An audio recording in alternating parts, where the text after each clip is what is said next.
Bruh. 80s movies, action kills, be like.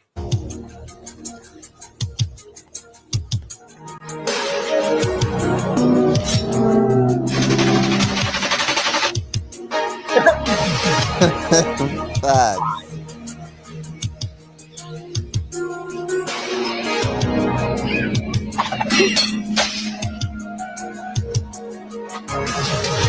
Is that Froku?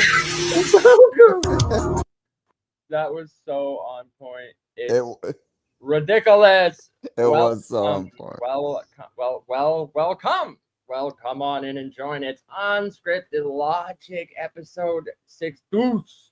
6 Deuce. The Kansas City Shuffle. What?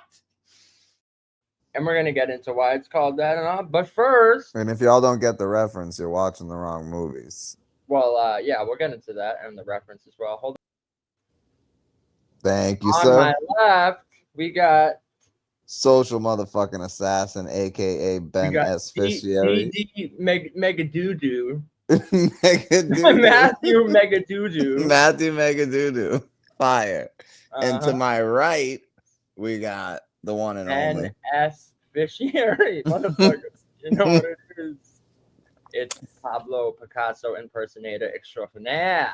Yes, sir. Welcome, Daniel. Salute, brother. Salute to all y'all. We're streaming on multiple platforms, so wherever you're watching from, we appreciate it. Just hit that like, and be cool. Be cool to the new people in the chat. Don't be weird. Be cool to everyone. Let's just really. It's everyone. Monday night. Listen, bro. I've been up since 4 o'clock this morning. I work 12 hours. We're trying to have fun tonight. You know what I'm saying? Solar system was good. We got some great stories. Sorry, I'm eating my breakfast/dinner. Pablo's gonna carry the show as usual. I probably am gonna carry the show. So today, I am beat. Pablo's got all of the shit. In light news, we got some light news. You know what light news is? The oddities, the strange, the bizarre, the absolutely hilarious. Since you brought light news onto the show, it's probably my favorite segment on the show now. Yeah, I think so too. So that's why it's good to start with. Yeah. If you stop interrupting me. No. So let me get into my light news character here. Ben S. Fishieri of S. Fishieri Studios. Stop it. Are we doing this already? Double highlight and comment. Yeah, all right. So let me get some light news music. What's going on in the world today?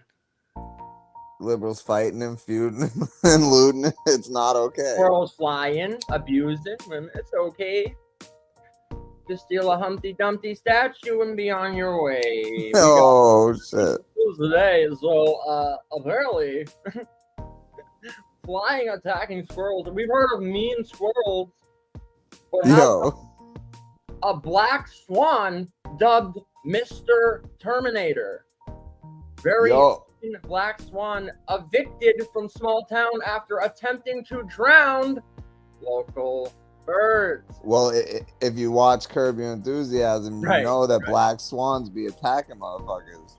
That's literally why it made me laugh immediately, because I said a black swan. A black swan. Yep. That was the first Curb episode I ever seen. That's crazy.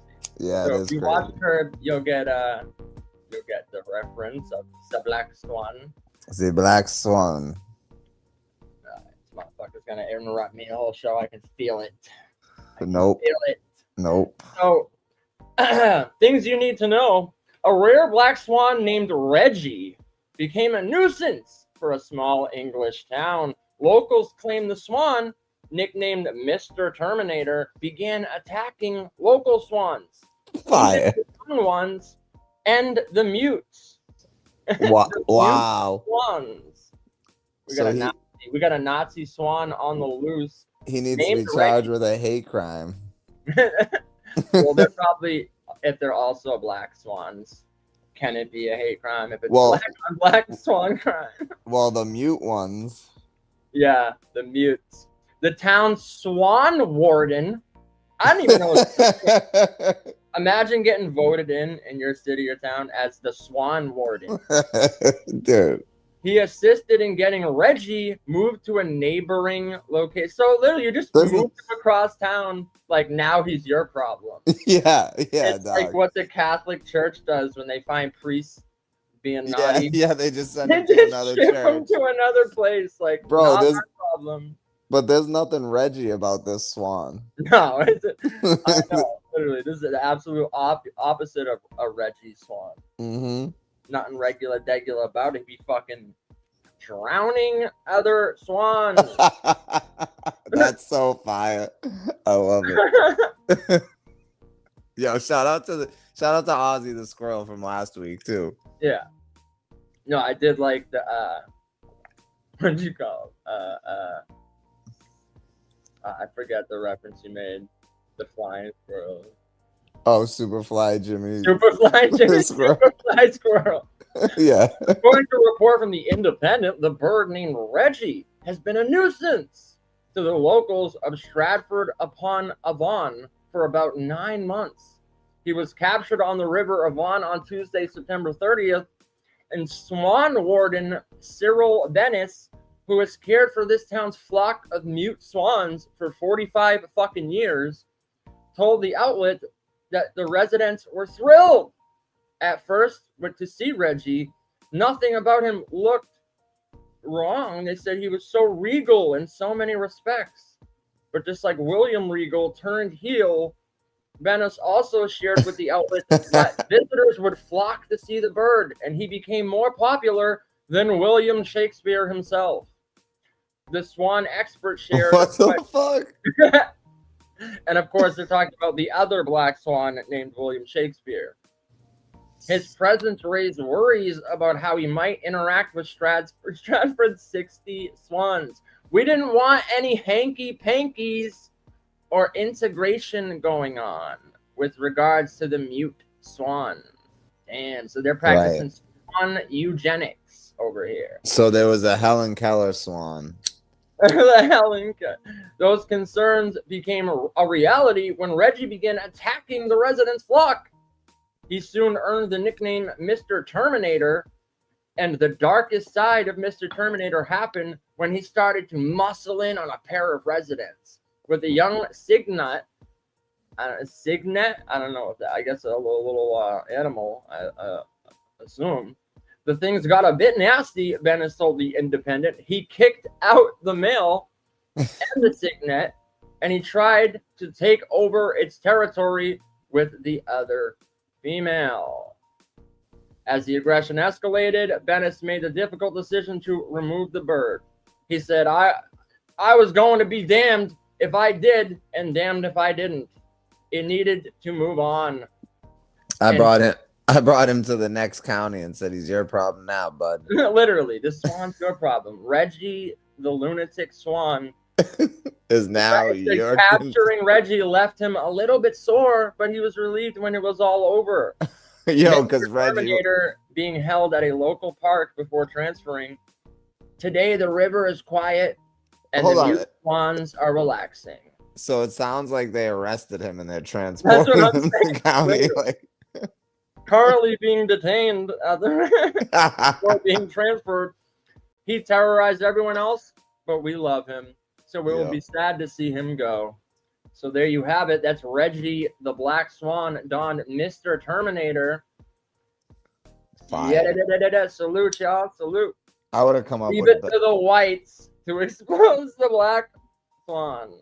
Yep, leave it to the whites. Yeah. So we had last week we had the flying attacking squirrel. This week we got the menace, the absolute nuisance. Seizure, that's my fault, bro. I had to work mad late. Reggie the Black Swan, Don Mr. Terminator. So in other animal news, we have a little pet that has a bizarre hobby, probably trained to do so. It's the drug smuggling cat, caught by prison guards in Costa Rica. Guards in Costa Rica have intercepted an unusual prison drug delivery, catching a cat as it jumped over the periphery fence at night with marijuana and crack. taped to its body. The black and white feline carrying over 230 grams of marijuana. Damn. Fucking insane. 67 grams of crack cocaine and 2 packages was captured this morning in a prison at the canton of Pokoki. The Justice Ministry said in a statement last week, a guard climbing a perimeter of the fence to catch the cat has been seen on a video shared globally. Later, the feline is seen at a prison table while guards carefully cut the packages from its tiny body to remove the drugs from its fur. Thanks to the quick actions of the guards, the feline was caught and the packages were removed, thus preventing them from reaching the inmates. According to BBC, prison officials handed the cat over to the National Animal Health Service for evaluation. So the cat and the swan both got arrested for the swan got arrested for murder, and this one got arrested for drug trafficking. Got it. You think the cat's black too?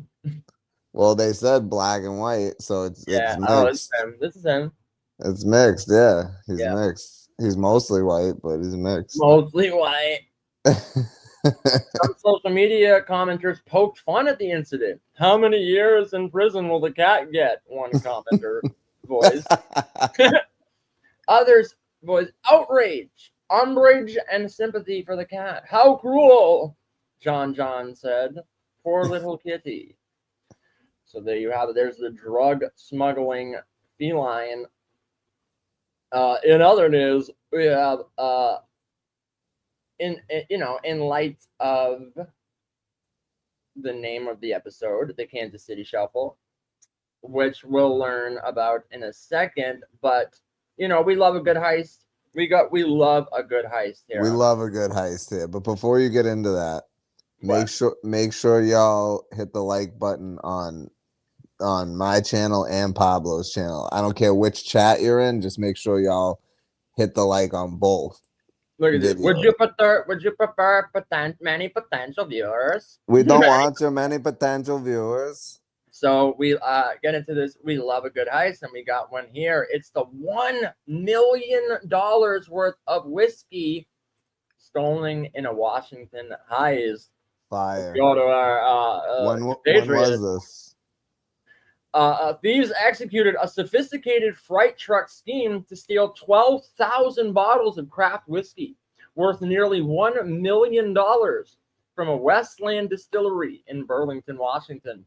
The warehouse was ravaged on July 31st, the Associated Press reported on Saturday. The perpetrators used fraudulent paperwork to pose as legitimate carriers, making off with the delivery's flagship single malt, a new release called Watch Post. Ironically, they weren't watching their post and got swindled. 3,000 bottles of limited edition Gariana whiskey that were intended to shipment to New Jersey has been stolen.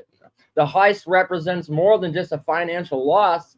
It constitutes the theft of irreplaceable artisanal products that took over a decade to create, with the stolen bottles including nearly half the stock of Westland's first 10-year Gariana whiskey. The Gariana whiskey retails for about $150 and fetches even more on the secondary market, as it's considered a collectible. The theft occurred on July 31st, somewhere before 1 p.m. A man in a freight truck pulled up to the distillery, showing warehouse workers the appropriate document required to pick up the whiskey. 12,000 bottles loaded onto the freight truck. They probably helped them and everything. Westland management suspects the truck drivers obtained clearance to pick up the whiskey by providing fraudulent documents to the broker at Westland, contracted to manage the delivery, and on August 6th, Mecca Worldwide Logistics, a freight carrier based in Jersey City, New Jersey, filed an incident report to the Skagit County Sheriff. So what's crazy about this specific whiskey is they distill it in these like oak tree, it has to be like oak wood from oak trees and shit. So that's why it's so expensive, because they use Well, do they respect wood is the question. they respect. So they use these casks made entirely of oak tree wood. It has to be distilled for 10 years, and that's why it's so expensive. But no, fuck the Patriots. Fuck you. Nah, So this is that's big. that's a good heist there. Next, get into a little flavoring. Apparently, there's we hear about all kinds of chips, different flavored chips. Some people like the salt and vinegar. Not really a fan. I love salt and vinegar chips. Yeah, that's so good. Trash. But in like not in excess. Like I can't eat like a whole bag, but a good handful, man. Salt and vinegar chips are the shit. How about 9-volt battery flavored? The chips. What? 9-volt battery. Well, you know flavored what? That's chips. like a nostalgic thing for people from the 90s, because we used to stick 9-volt batteries on our tongues and zap our tongues. Like I think everyone did that. I mean, you can just go lick a battery if you really feel like it. I don't know why you need chips to taste like That's what I'm saying. Like, someone's but asshole. no, I get it. I wouldn't buy those chips, but like you never stuck a 9-volt battery to your tongue? Yeah, when I was 4. Right. That's what I'm saying. We did Correct. that shit. There are a lot of ways to launch a snack brand. You could start with a barbecue. You could lean on cheese, or like this Dutch company, Rewind, you could engineer a chip that tastes like licking a 9-volt battery. If you were a kid in the 90s, you probably remember the thrill of the metallic zing when your tongue would hit the terminals, followed by an involuntary shudder and immediate need to tell a friend. Rewind's new tortilla chips are trying to bottle that exact moment, but edible. According to chief at the Flavorist, Matasia Larson, the chips use a mix of citric acid and sodium bicarbonate and mineral salts to create a tangy, tongue-tingling hit. It was definitely an unusual brief, said Larson to the Food Bev. But the result is surprisingly tasty, and it's definitely a flavor that sparks curiosity. I'm sure it does. Sure, it turns people by overnight. Company that releases first ever tortilla chips that taste like 9-volt fucking batteries. Yo, Solar System got a point. Nah, well, I guess that should remind some of these panel cats to stop the smoke alarm from chirping. Oh my god. The chips are part of a bigger strategy rooted in nostalgia. Rewind is a brand inspired by nostalgia. The header creator and design parent company, Paulig, we thought, what better way to launch one of the most nostalgic shared experiences? What's next? Finger in the light socket. Tasting shockingly surprising. And while the idea sounds somewhat unhinged, there's some cleverness about it in taking a weird universal memory, stupid, dangerous, and oddly sweet, and giving it a crunchy, snackable form. No actual battery bits are in the recipe, just in case you were wondering. I was wondering, actually. I was wondering. I thought they ground up battery parts and put them in there. But hold up, here's my thing, right? When we did that shit, we didn't do it for the taste. We did it to get zapped. You know what I'm saying? So if when you eat the chip, if it's not zapping your tongue and you're just tasting the fucking battery, then what the fuck? That's not. No, that was a bad idea. Is get someone with a taser to stand next to you and zap. Yeah. Every package comes with its own personal midget to taser you while you snack on them. It tased me every bite I take of the chip. These ingredients are all food grade and safe. Despite the electronic stunt, it's meant to stimulate. And while the battery chips are stunt flavored, Rewind also offers traditional ones like creamy paprika, barbecue and honey, cheese and onion, all currently sold in Dutch supermarkets. For now, the chips are only available in the Netherlands, but Rewind says they're aiming for a broader European release. So depending on how things go, this might not be the last time they use your childhood trauma to up their product sales. So there you have it. There's some light news for the day. We appreciate everyone for pulling up the episode Unscripted number 62. 62. Six deuce. So with that, we're gonna run the theme, and we'll be back with some Kansas City. Hold on, real quick. I have some light news. I'm gonna say this really quick. All right, you do it then. Shout out to the Patriots for winning last night against the fucking last undefeated team, the Bills, a division rival. Drake May played great. Stephon Diggs got his get back from the Bills. It was a great fucking game, close game all the way through. They pulled it off at the end, won by a field goal at the very end of the game. Shout out to Drake, Make Dre and the Patriots. I call him Make Dre. But yeah, shout out the Patriots, man. They're killing it this year. We should be 4-1. We should have beat the Steelers, but we had a fumble on the goal line. But anyway, let's get into the theme. I just wanted to say that. Shout out to Patriots.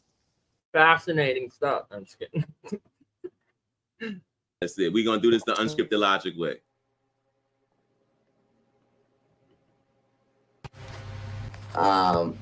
Now, as usual, one time for the one time. Let's go.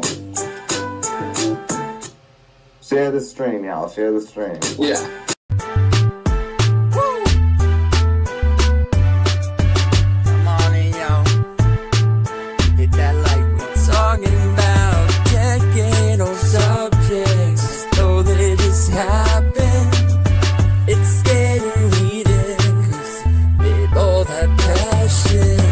Pablo, Pickasso, social assassin. Friends dropping gems about stuff no one asked them. Hop on the panel and get to why you're wrong. Debated on the channel, so on and so on. Chop it up and discuss different topics. Come in and watch it. Unscripted Logic. Come in and watch it. Unscripted Logic. Unscripted Logic. Every Monday from 6 to 9, we get perspective from different minds. And if you're not on my side, I can change your mind if you give me time. But while you're here, you should hit the like, cause we keep it raw every Monday night. Nah, bro. No, I'm fucking telling you. Oh my god. You don't know a goddamn thing. Are you serious? You're out of your mind. Exactly. I can't fucking believe this. Oh, please. Get the fuck up. Shut the fuck up. That's ridiculous. Bunch of Chuns and no goddamn thing. You don't know what the fuck you're talking about. Really? Yeah, okay, bro. And there you have it, folks. Look at that, Pablo. Multiple people talking about football in the chat. Yeah, it's good for them. That's fine. I don't care. You can bring it up. I just have to talk to your calls about it. But nah, we the Raiders game, I feel like we were just finding our footing. That was game 1 of the season. But we definitely should have beat the Steelers, and we beat ourselves in that game. We should be 4-1, but I'll take the 3-2 record. But Every yes, time someone types FCLN, I think Mr. Falcon me too. is I think he's gonna win Falcon of the Year. The next Nah, but some people do, man. Like, and that's the thing about this show is we talk about a lot of different things, you know. Mhm. The shit Pablo likes that I don't give a fuck about. The shit I like Pablo don't give a fuck about, you know. I mean, But people in the chat do. People watching do.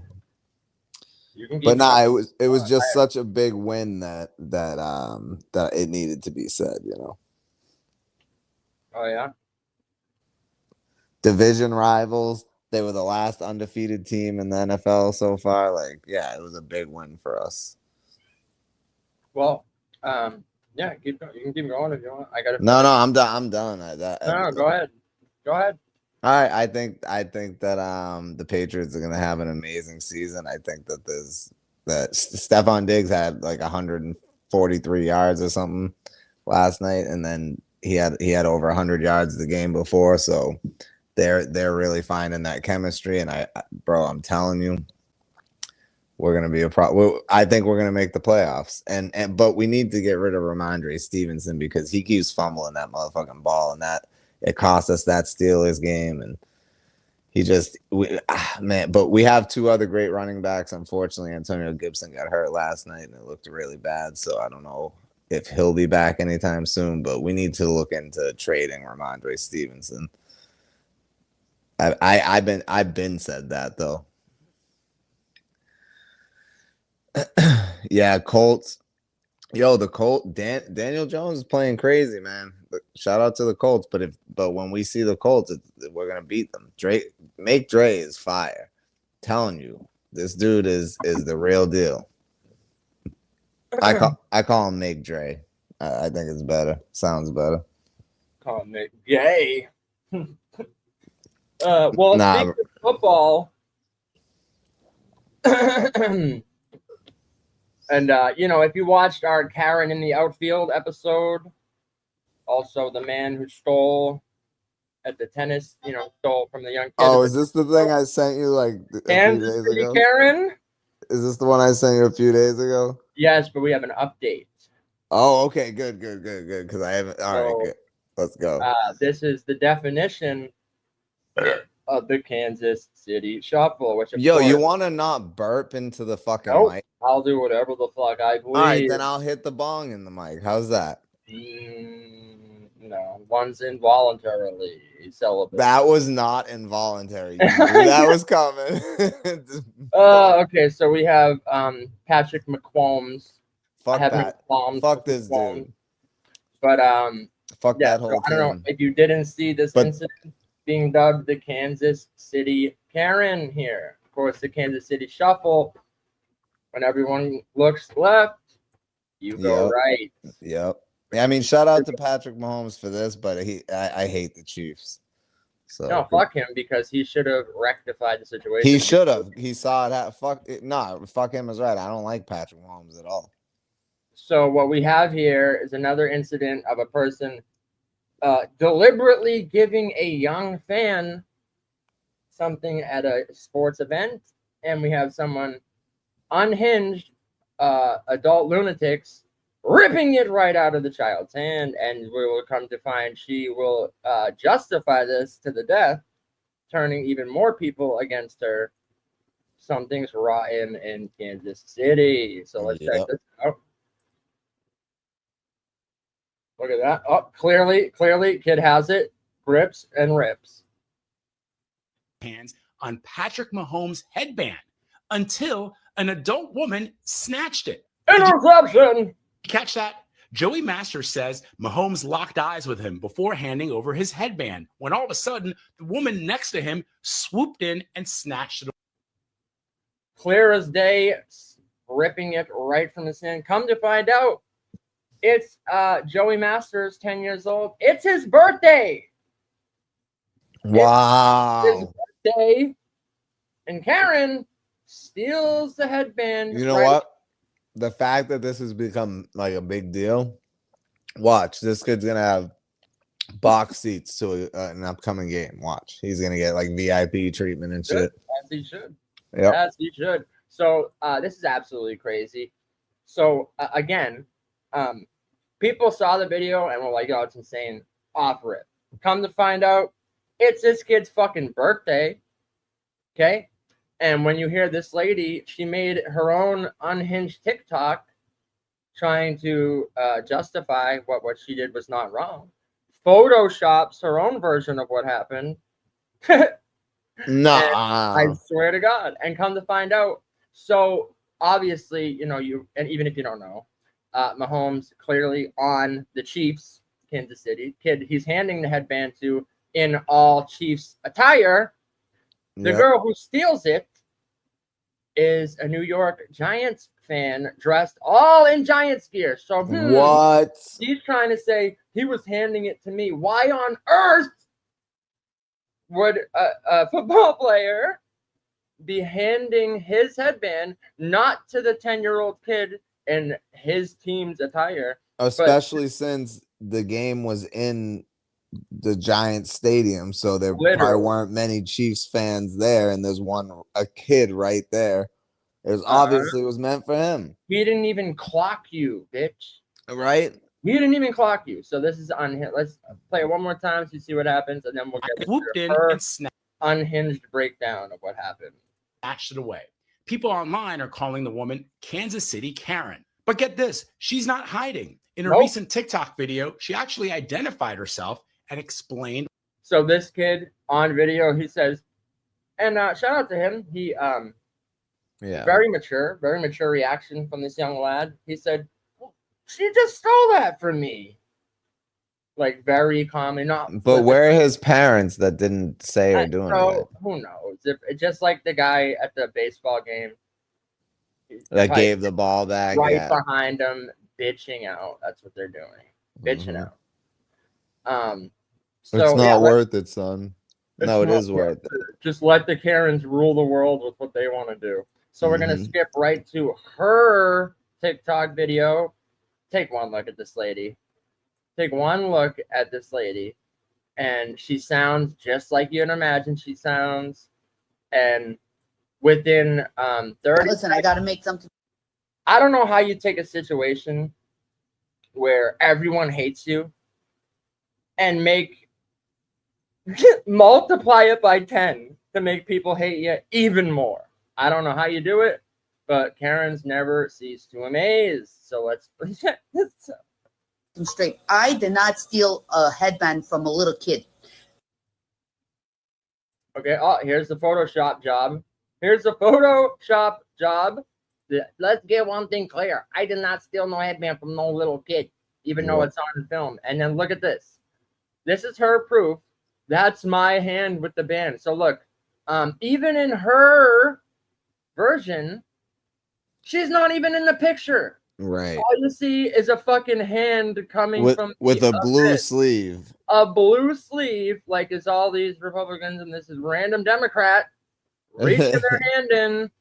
Look at this. That is what it looks like. It's like, that's me. That's my hand coming from the abyss. And look, it was put in my hand first. I love how she has to take this one angle on a freeze frame. If it was clearly in your hand first, wouldn't you have like, and where's the video? Where's the video from this angle? Of course, we don't get that. So let's keep it rolling. Clearly off the rip. I gotta make something. I did not steal no headband from no little kid. Straight. I did not steal a headband from a little kid. Her voice is fucking annoying. Myself, because everyone's having heart failure over this. You need to understand. I'm Y'all at a football game. Y'all needs to understand. Someone says y'all's needs to understand. Immediately, like, I hate this lady. Yeah. Everything about her. Last 2 minutes of the game, I allowed many people to come and sit down next to me or stand up or whatever you want to say. But I paid for my damn tickets. I paid. Well, Michael paid. All the same money. We paid. Hold on. If it's the same money, you wouldn't have to say, well, Michael paid. Bro. You wouldn't have to say that if it was the same money. That's We're Michael's money. Not even 30 seconds into her video, she's already photoshopped, tried to gaslight live. Literally the fucking audacity to be like, I allowed all these people in my presence. Like she owns the stadium. Literally. And then so what she's gonna try to do here is say, oh, it's the last 2 minutes of the game. Like all these people, because guess what? The Giants were losing, so a bunch of people left. Right. And then obviously when Mahomes hands the kid the headband, the game is over. Right. The game's over. Yeah. So in her wacky worldview, all the people that are coming from the seats to go up to the stands, she's allowing them to be there. Well, that was awfully nice of her. Very nice of Karen to allow people to be there. And by the way, her herself says she was in the second row. So herself Was also not in her seat. wandering from her seat. And then she said, the tickets I paid for, well, not me, my husband, but same difference. It's my money too. Probably So not this even bitch- her husband. It's probably fucking her boyfriend she's been with for like a month. Literally, Michael. Like she didn't say my husband, she said Michael. Yeah, Michael. So her sugar daddy, Michael, Yeah.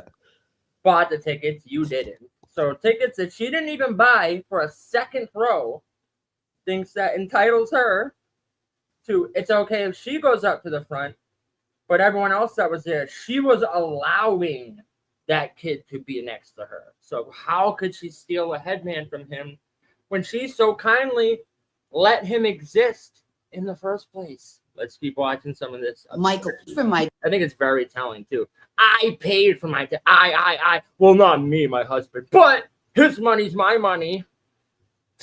damn tickets. I paid. Well, Michael paid. All the same money. We paid for our tickets. It was 2 rows back. I went all the way in the front. People were coming from all over, probably the nosebleeds. I don't know if that kid was from the nosebleeds. I don't know if those were his seats or whatever. But people were saying, could we come and sit over there, stand over there? I was saying, yeah, sure, whatever. Last 2 minutes of the game, they were all kids. They were asking you, can I come and stand over I know there? they were asking sure. you permission. It's okay. I Literally, don't think so. And Karen permission. And I don't think it matters where they're sitting. You weren't in the front row. You were in the second row. So I don't Literally. care if you're in the second row or the 100th fucking row. You have What- equal but rights no. to that. Coming from the nosebleeds, that's more distance. So in her They words, didn't pay. No, in her mind, it's they didn't pay as much for their tickets. so even though I paid for second row, I should be allowed to walk. Why does she sound like a Canadian? Yeah. A Canadian New Yorker. She does sound like a Canadian New Yorker. It's insane. AC fans because the Giants lost, so all the Giants fans left. But I wanted Hey. to stay there and see if anyone's going to come down. Michael stood 2 rows behind me. Couldn't have even seen me because so many people were around standing up. At the ending of the game, the KC players was coming. Not going to lie, what's his face? McDuff, I think his name is, came right to me to give me his gloves. Hold up. But I She was doesn't looking even know his name. She just Literally. called him McDuff. So she said McDuff. herself, she called him the wrong name. So the guy looks at her and is like, yeah. So he wasn't going to give me anything because I called him the wrong name. But Right to me. McDuff. like I'm saying, bro, I don't know how these people find themselves in these situations and then record themselves as if they're in the right and elaborate more. And the more they talk, the more you hate them. It's like you uploaded Yeah, it, facts. you recorded this, you rewatched it.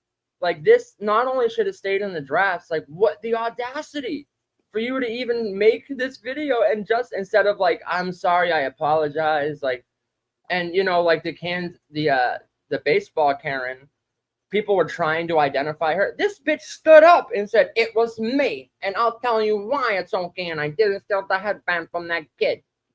Like, what? Lunatics, dog. Fucking lunacy. Let's continue. To give me his gloves. But I was looking behind him and was looking at Mahomes, and I was screaming, Mahomes. He got mad. He like sort of got upset. Looked at me and said, I'm not Mahomes. So he gave the gloves to the next. So in her mind, right? In her mind, first guy walks up, he was going to give me the gloves. So literally, then when Mahomes approaches, oh, he's coming to give me the headband. Like in her mind, everything is her. All these people came down from the nosebleeds in my section. Oh, this Yeah, player, but that kid knew which player was which. I know. She don't even know who's who, but in her warped mind, obviously they're coming to give me the glove. Again, let me remind you, she is in New York Giants attire. Yet in her twisted mind, she thinks the Kansas City Chiefs players are all walking directly to her to hand her their gloves. And not only that, why would they give it to you instead of a kid? Like clear, he was staring at the kid the whole time. Even if there's no kid in sight, you're a fucking Giants fan in Giants attire, surrounded by a sea of Kansas City Chiefs fans in their. Also, there's a fucking kid 2 feet next to you, And her defense isn't she didn't see him, she didn't know. Listen to how she justifies this. Next door little girl next to me, she started crying. I felt bad for her and I was rubbing her back. I said, "Are you okay? Don't worry about it, baby girl. They're just people. Don't cry." So some little girl next to me started crying. The great person I am, I rub her back and say, "It's all okay. Everything's right in the world. I'm peacekeeper Karen." If they're just people, girl. if they're just people, then why were you so adamant about stealing the fucking headband from the kid? Like, don't worry, they're just people. Like, to me, they're just people, but like, right. But just, to you, just a person's headband is worth stealing it from a fucking little kid on his birthday. right? When you're not even a fan of that team, right? Retard, dog. Listen to this. She was probably gonna. I am not a thief. No, 100%. I am not a thief. Okay, I am not a crook. I am not a thief. That little boy, when Mahomes came, if you look at the video, both of our hands was. Look how quick she tries to crop that in. It's like, if you look at the video, bang, bang, and it goes in and out real quick. Like, yeah, what? And I don't care how long. I don't care if both your hands were on it. It's a little kid. But no, there's other views of it that show. That's why she's sticking with this one. Yeah, because the other views of this incident show clear as day her ripping it. Kid's hand, and she rips it out of. We saw it earlier, just in the regular frame. Yep. Insane, bro. On it, he was right to the left of me. I didn't look in Mahomes' eyes to see where is he looking. I just seen he's handing out something. I put my hand. Both of our hands was on it. I took it. If he was 20 years, I didn't look in the guy's eyes to see who he was handing to. All I know is he put his hand out. He gave me something, and I took it. What a self-entitled bitch. He was 20 years. And you could tell by her saying they wandered down into my, well, not my section, also where I wandered down to, but they don't have a right to. I let them be there. I let them be there. And listen to this. He was 20 years old. Amazing. 20 years old. Analogy she tries to pull off here, okay? Listen. What was on it? Pads was on it. I took it.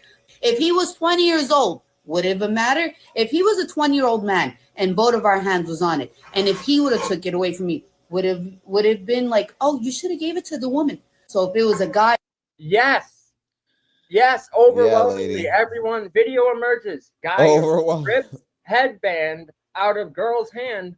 Overwhelmingly, people would call him a douche for that. Yeah. Now listen to this. No, and I'm a girl. Then he should have gave it to the girl. Karen. But because he's a 10-year-old little boy or 8-year-old or whatever, how old he is, I should have gave it to him. But I didn't even know. Why? But I didn't even know. Oh, because so she tries to go. Oh, what? Because he's a little kid, I'm supposed to give it to him. No. You're not supposed to give it to him, which you should anyway. You're not supposed to steal it from him. You're not supposed to steal it. Oh, I was supposed to give it to him. Well, first of all, I think any normal, decent human who's not even a fan of that team would probably give it to the kid whose birthday it is right next to them. Yes. Right. Actually a fan of the team. Yes. Even if it's not his birthday. Even if it's not his birthday, it's a kid. But on top of that, no, you're not giving anyone shit. You're not giving anyone anything. Mahomes gave it to him, and you ripped it out of his hand. I was supposed to give it to him. No, you're just not supposed to steal from a child. What is wrong with these people? She said it's like taking candy from a baby. Whatever, how old he is, I should have gave it to him, but I didn't even know. Why? I didn't even know. You didn't know what? Yeah, you thought that was a full-grown man. Like, so 2 seconds ago, she just explained how the girl next to her is crying, and she patted her back, and she told her a 10-minute tale about how life is, and they're just people. But then this other kid's right next to her, and I didn't even know. I don't even know what a kid looks like. Shut up. You're a liar. They don't have kids in my country. We don't have kids in Canadian New York. New Canada. We don't have kids New Canada. In New Toronto. We don't have kids in New Toronto. Yo. Did they stop me and say, hey, yo, bitch, give it to my son or my brother? So her justification is why didn't they stop me? How come no one stopped? I mean, I don't know. I don't know why no one manned. Yeah, because I definitely would have. But it was pride to. That's your defense. That's like me saying I rob a bank and I'm saying, oh no, but how come no one stopped me? How come nobody took the gun away from me and turned it on me? How come no one stopped me from robbing this McDonald's, huh? Hey, yo, bitch, give it to my son or my brother. But no one didn't say nothing to me. I turned around. No one didn't say nothing. Double negative. And then you hear she has a kid screaming in the background, if you heard that correctly. Oh man, this So bitch you should have not have a kids, child. bitch. You have a kid in the background. And How you is shouldn't. this, you know, if someone stole something from your kid? She would have freaked the fuck out. She would. So that's why she's saying, "Hey, yo, bitch." Hey, yo, Because bitch. subconsciously, she knows how she would react. She would be like, "Hey, yo, dumb bitch, give that back to my fucking kid, yo." Like a Mexican. I don't know how she. I was turned gonna Mexican. say you just turned Mexican there. Hey, yo, ese, give that back to my child, eh? But no one didn't. No one Listen, didn't say Holmes. nothing. Mahomes. Hey, Mahomes. Mahomes. Mahomes. Give me the gloves, Give dog. me the headband. The number one headband, Mahomes. Hey, Holmes. Say nothing to me. I turned around, I walked away. I seen Mahomes. That's who I wanted to see. Why no one didn't say anything to me? You just called him McDuck. But now you are posting it 1 week later? Now use is posting it. She said that's who I wanted to see. Bitch, you I were know. there to see the Giants. I know. She's a Giants fan. You weren't there to see You Mahomes. were wearing Giants. It's not like you were wearing a Patrick Mahomes jersey. You were wearing fucking Giants gear. Uh-huh. You dumb bitch. No, So you weren't there to see Mahomes, and you also called him McDuff. So Mahomes, Mick Holmes. Mixed Holmes, mixed doubles. you go to McDonald's and get a McHolmes. Oh my god. It's telling me that I'm a thief. I'm not a thief. I'm not a thief. I'm not. All you had to do was, guess what? Maybe DM me privately. How would they do that? What? They don't know who the fuck you are, you lunatic. Well, how about what uses do's is use these enemies. Like main character syndrome much? Everyone knows who I am. I'm Lee from Toronto. They know me. I'm Lauren. Everyone knows Lauren. I'm Lauren from New Vancouver. Lauren from New Vancouver. Just DM me on the private Insta messages. What the fuck are you talking about? How on earth would they know your social media just by looking at you for 2 seconds? Fucking retards. And told me, you know what?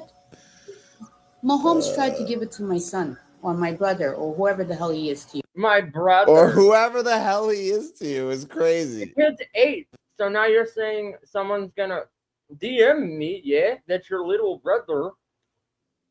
Like, also, what? So this other kid is 5? 5-year-old Right. gonna DM you stole from my brother. Caesar, what this is all about is Patrick Mahomes, the Chiefs played the Giants in the Giants stadium, and she was a Giants fan dressed in Giants gear, but there was a kid like geared up and from head to toe, and Chiefs. He's been here the whole time. I'm sure he gets. He's just making a joke. He's making a joke. No, he asked earlier. Is this the baseball Karen? So I think he came in like after. This is a football Karen. Same situation. Same situation. Mahomes gave it directly to the kid, and it's the kid's birthday. Ripped it out. We played the footage. This is her justification on her TikTok social medias. Make sure y'all run it back. She said, "Your mom run us to run it back."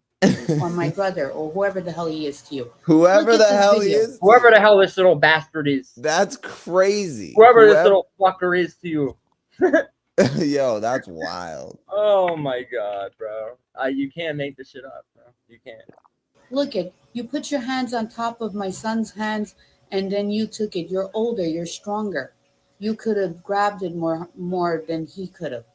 Maybe I would have felt bad. But now you're trying to embarrass me. I don't think so. It is what it is. Make your son a tough man because we're trying to make every little. Make your 8-year-old strong enough to physically overpower women. That's literally right. That's what she's saying. saying. Like, I'm sure the kid's not. He didn't really look like a bitch. You know what I mean? But like, sure kids these days are pussy. But raise your sons to physically alter kids with women. Yeah. Raise your sons crazy bitches who steal shit. Like, That's what not kind theirs. of fucking logic is that? Y'all aren't raising strong men. He should have uppercutted me. Tough. It is what it is. Make your son a tough man, because we're trying to make everyone a little too weak in this world today in 2025. It is what it is. You don't get everything you life happens. Do you know how many times I took my sons to baseball games when they were young? They would have catch the ball, and then men would have came and took it out of their What up? Hold on. What up? men. But she also said, do you know how many times? It's like, bitch, how many times did your kids catch a foul ball or a home run ball and fucking and someone stole it from them? Like, you No, make it sound like she literally says it in the wording. Look at it. They would have catch the ball, and then men would have came into Would have. Not Would have. like it did. So there's a thing, I always talk about called statement analysis. So it's very, people get into like body language, and that's cool, but to me, it's not fail proof. No two humans act the same, but there is something inherent about the words you choose to say. It's a subconscious thing. Like, if you stole my candy and I ask you about it, if you know you didn't do it and you know you did do it, subconsciously, the way your brain chooses to respond in words, it's very telling. So the way there. said this would, how many games I've been to where if my son would have caught a ball and then would have came over, so you're doing a hypothetical. right. You're not saying, how many games I've been to where my son's caught foul balls and then men came and took it out of it. That's how you would word it if that actually happened. Okay? But the way you're wording it as a hypothetical scenario, because you know it didn't happen. That's why I said would twice. If this would have happened, and if that would happen, would have, should, like, is this bitch tripping? Yes. They would have catch the ball, and then men would have came and took it out of their hands. But my point is, I'm 112 pounds soaking wet. I was right there by myself. My son wasn't with me. Michael wasn't with me. If these guys would have came and told me, hey, yo, bitch, that's my son's, you think I would have said anything? I would have got scared because I'm all by myself. Michael wasn't with me. I would have took that little. So bullshit. Yeah, first of all, you're lying to yourself. Yeah. She's saying, and I love how she frames it. Not that they should have came over and said, hey, like, that wasn't my sister. She's like, yo, bitch, right off rip. She's saying that's how they should have. She's saying all these men should have surrounded her, accosted her, and screamed at her, called her, hey, yo, dumb bitch. Just berated her. Give my son his fucking headband back, or we'll fucking Hulk Hogan leg drop you, eh? That's how it should have played out in her mind. And she said, I'm 100 pounds soaking wet. I would have immediately submitted. Oh my God, bro. Headband. And I said, oh, I'm sorry. Here you go. But no one didn't say nothing to me. So watch the video and you tell me what you guys think. We all did watch the video, and that's why you're making this video, because you know what we think. Right. You dumb bitch. And it's not what we think, it's what we know. She's imploring people to go watch her version of the video. Oh, well, yeah. Which everyone's seen, and everyone's still... But you're right. Then they watch this video of your justifications, and guess what? People hate this lady even more now. As they should. So, I just thought that was that was funny, interesting little Kansas City shuffle going on. You know what I mean? Yeah, that because of this, that kid's definitely gonna get like box seats and go down and meet the players and shit. Already has. Yeah. That's crazy though. Like this deal from, and it's just like how often it's happening lately. It seems like. But for it to be this kid's birthday and this fucking Kansas City Karen, I'm glad she's dumb enough to stand up and identify herself. But in her mind, she didn't even need to, because everyone should have just known who she was. Everyone should have been. Or just said, yo, bitch, give me my motherfucking Hey, kids. yo, bitch, elbow drop off the top rope. Give me my son the #1 headband. Okay? You didn't earn the #1 headband. You don't even have the #2 headband. How could you possibly be the #1 of all of New Havenport? Is he all right? For real? Oh, fuck. Let's go. So, but speaking of Kansas City shuffles, and highs, we could get into some other highs, you know, Yeah. or I don't know. What do y'all want to do? We could get into a few different things. I think she wanted to be. I think she wanted to be. No, for real, because she said it with the most conviction out of that whole video. She said, "We're raising a bunch of weak men. None of them fucking throw me around anymore. How come these pussies didn't lift me up and pull my hair and choke me? How come no guys choke me when they fuck me anymore? How come no dude will ever just throw me up against a fence and have his way with me? Bunch of fucking pussies were raised in here in New Montreal. bunch of fucking little Debbies. What? Where are the strong men at that are gonna fucking give me a right hook right in the kisser? Right, if that kid had looked at her and said, "Yo, bitch, give me my shit back," like, hey, yo, bitch, she would have domed him off right there in the stadium. Oh man. Oh fuck. Is she all right? Oh my god. So yeah, like I said, there's a couple things we can get into. Fuck it, let's do it in this order. Okay. Speaking of heists and Kansas City shuffles, there was this delectable heist I heard about. So I looked up like craziest heists of all time, and there's some great ones we'll get into on a different episode. But this one specifically, I said, ain't no way, bruh. Ain't no way. So this is dubbed the Nutella and chocolate Kinder egg heist. So let's check this out. 20 tons of chocolate, and with Halloween fast arising on the horizon, we'll also get into some chocolate after. Truck with 20 tons of Nutella and chocolate vanishes off the face of the earth. The police hunt for semi-sweets. We know you're hiding Nutella in there. We now interrupt the regularly scheduled coverage to bring you this important public service announcement. Anyone offered large quantities of chocolate via unconventional channels should report it to the police immediately. How do you get offered chocolate in an unconventional channel? I guess Unscripted Logic, we're handing out chocolates. We'll trust you'll abide by those instructions from law enforcement in Germany's. Of course it's Germany. Where else would it be? More than 20 tons of chocolate treats have gone missing after thieves stole a refrigerated trailer packed with Nutella and Kinder Surprise eggs and other sweets. All told police in Neustadt they believe the confections stolen over the weekend could be worth upward of $80,000. According to a German newspaper, Deutschlandwelle, a spokesperson told local media the perpetrators would have needed a truck of their own, not just a car, but to be able to tow such heavy cargo. As the newspapers noted, the chocolates weren't the only treats purloined in Germany this weekend. Purloined. Another trailer, one that was packed with 30 tons of fruit juice, disappeared from Wittenberg on Saturday.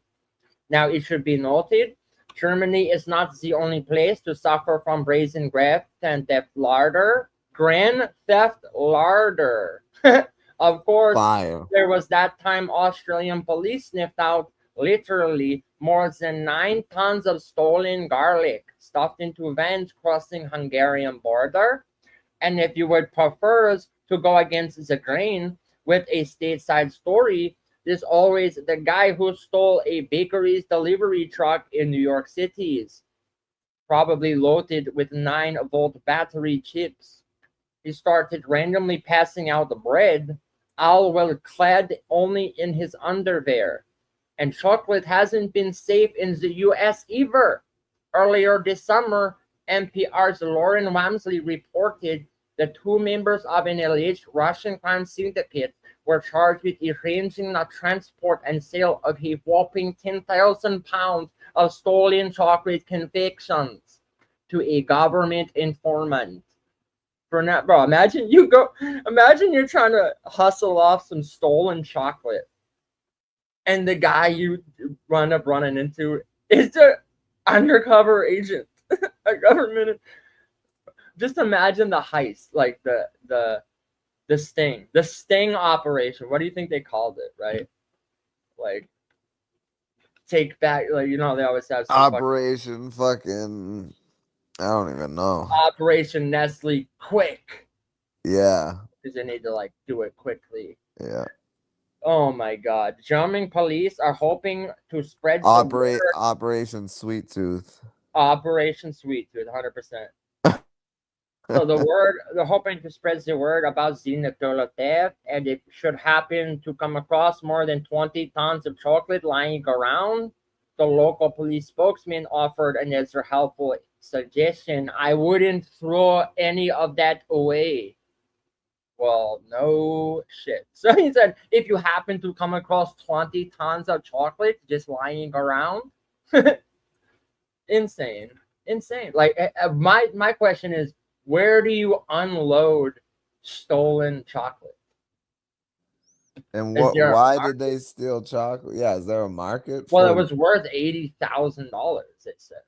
I know, but you'd have to have a fence for it. I was just gonna say you need a chocolate fence. Yo, let me call my guy. Yeah. Bro, I know one. Bro, my guy, he loves them damn Kinder eggs.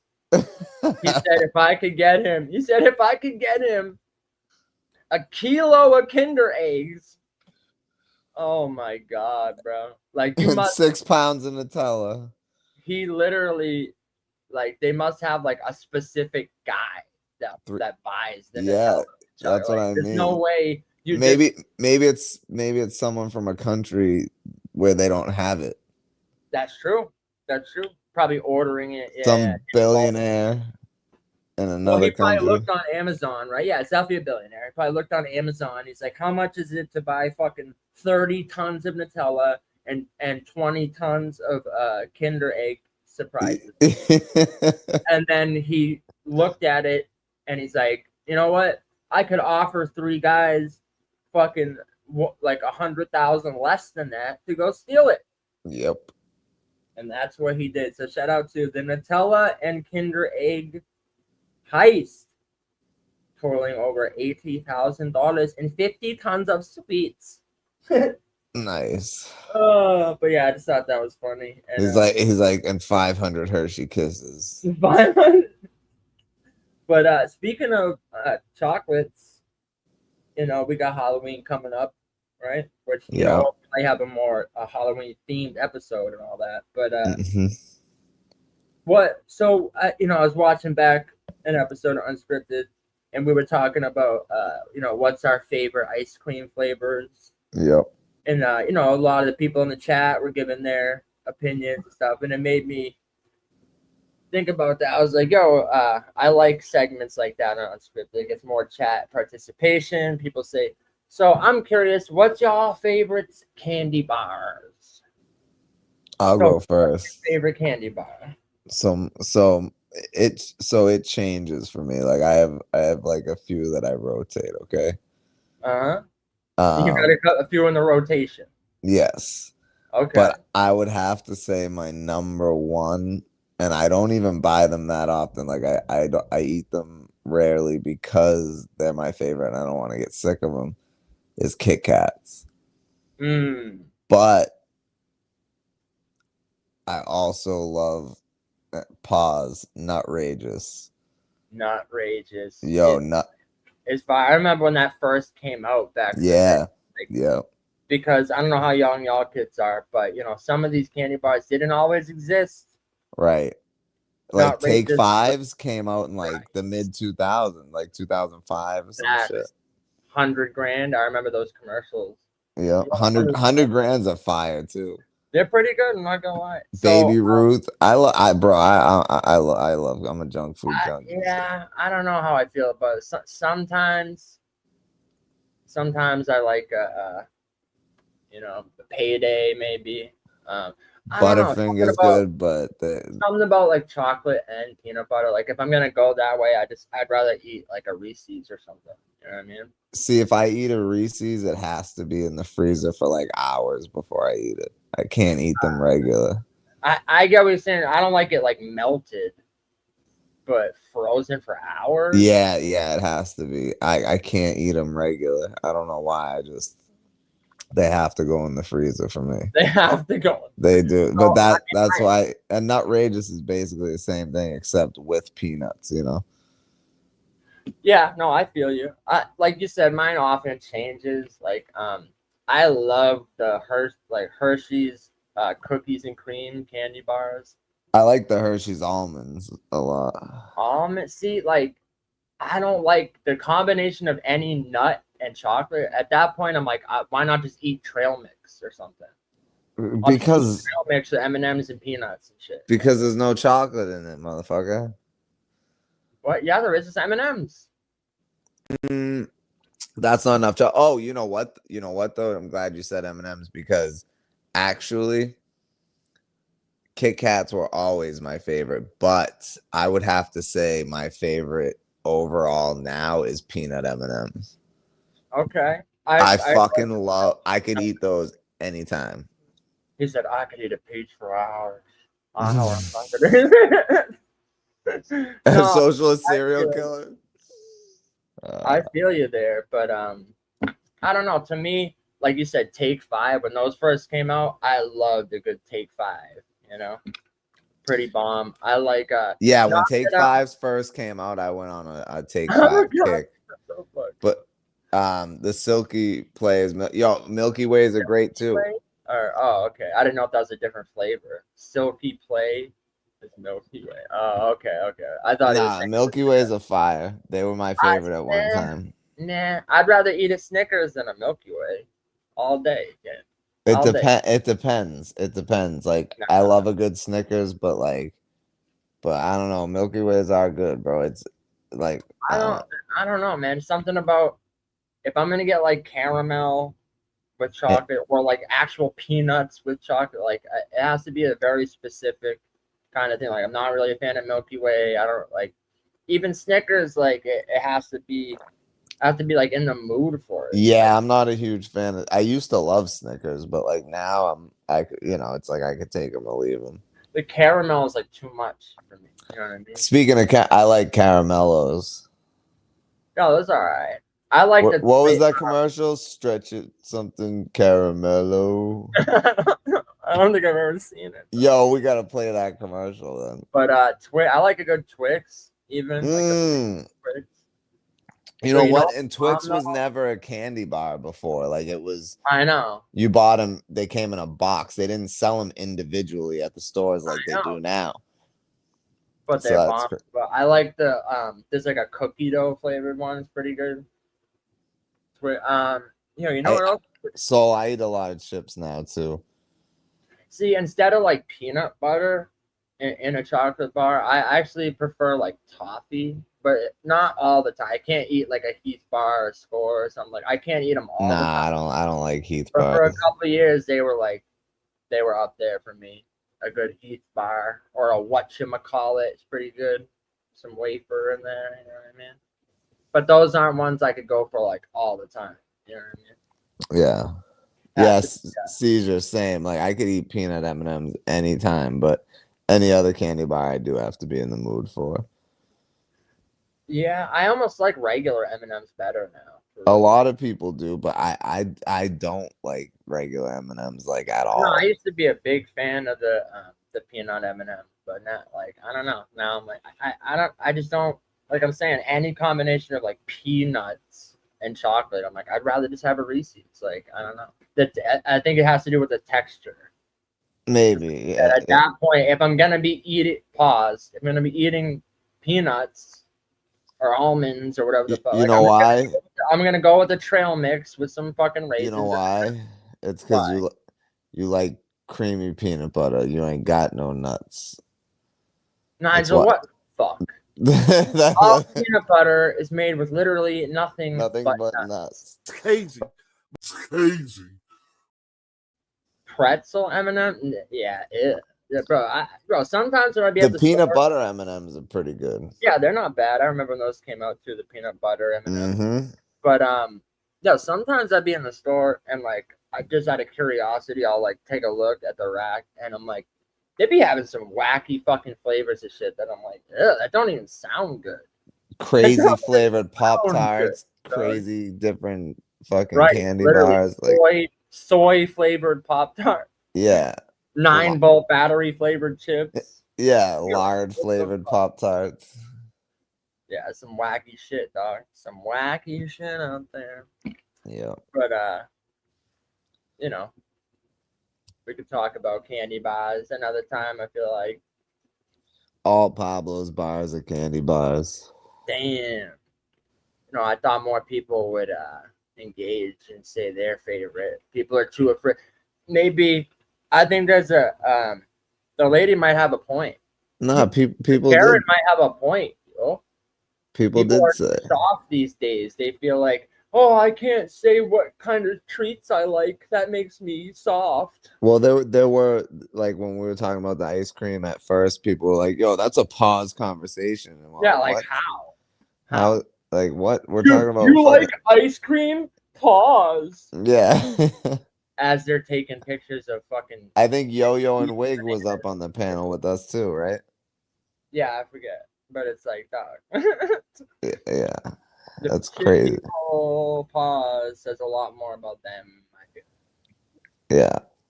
What? You like candy bars? That's gay. You like ice cream? Literally. I know it's delicious, but it's gay. It's gay. No, it's actually blind. Oh fuck, that's hilarious. But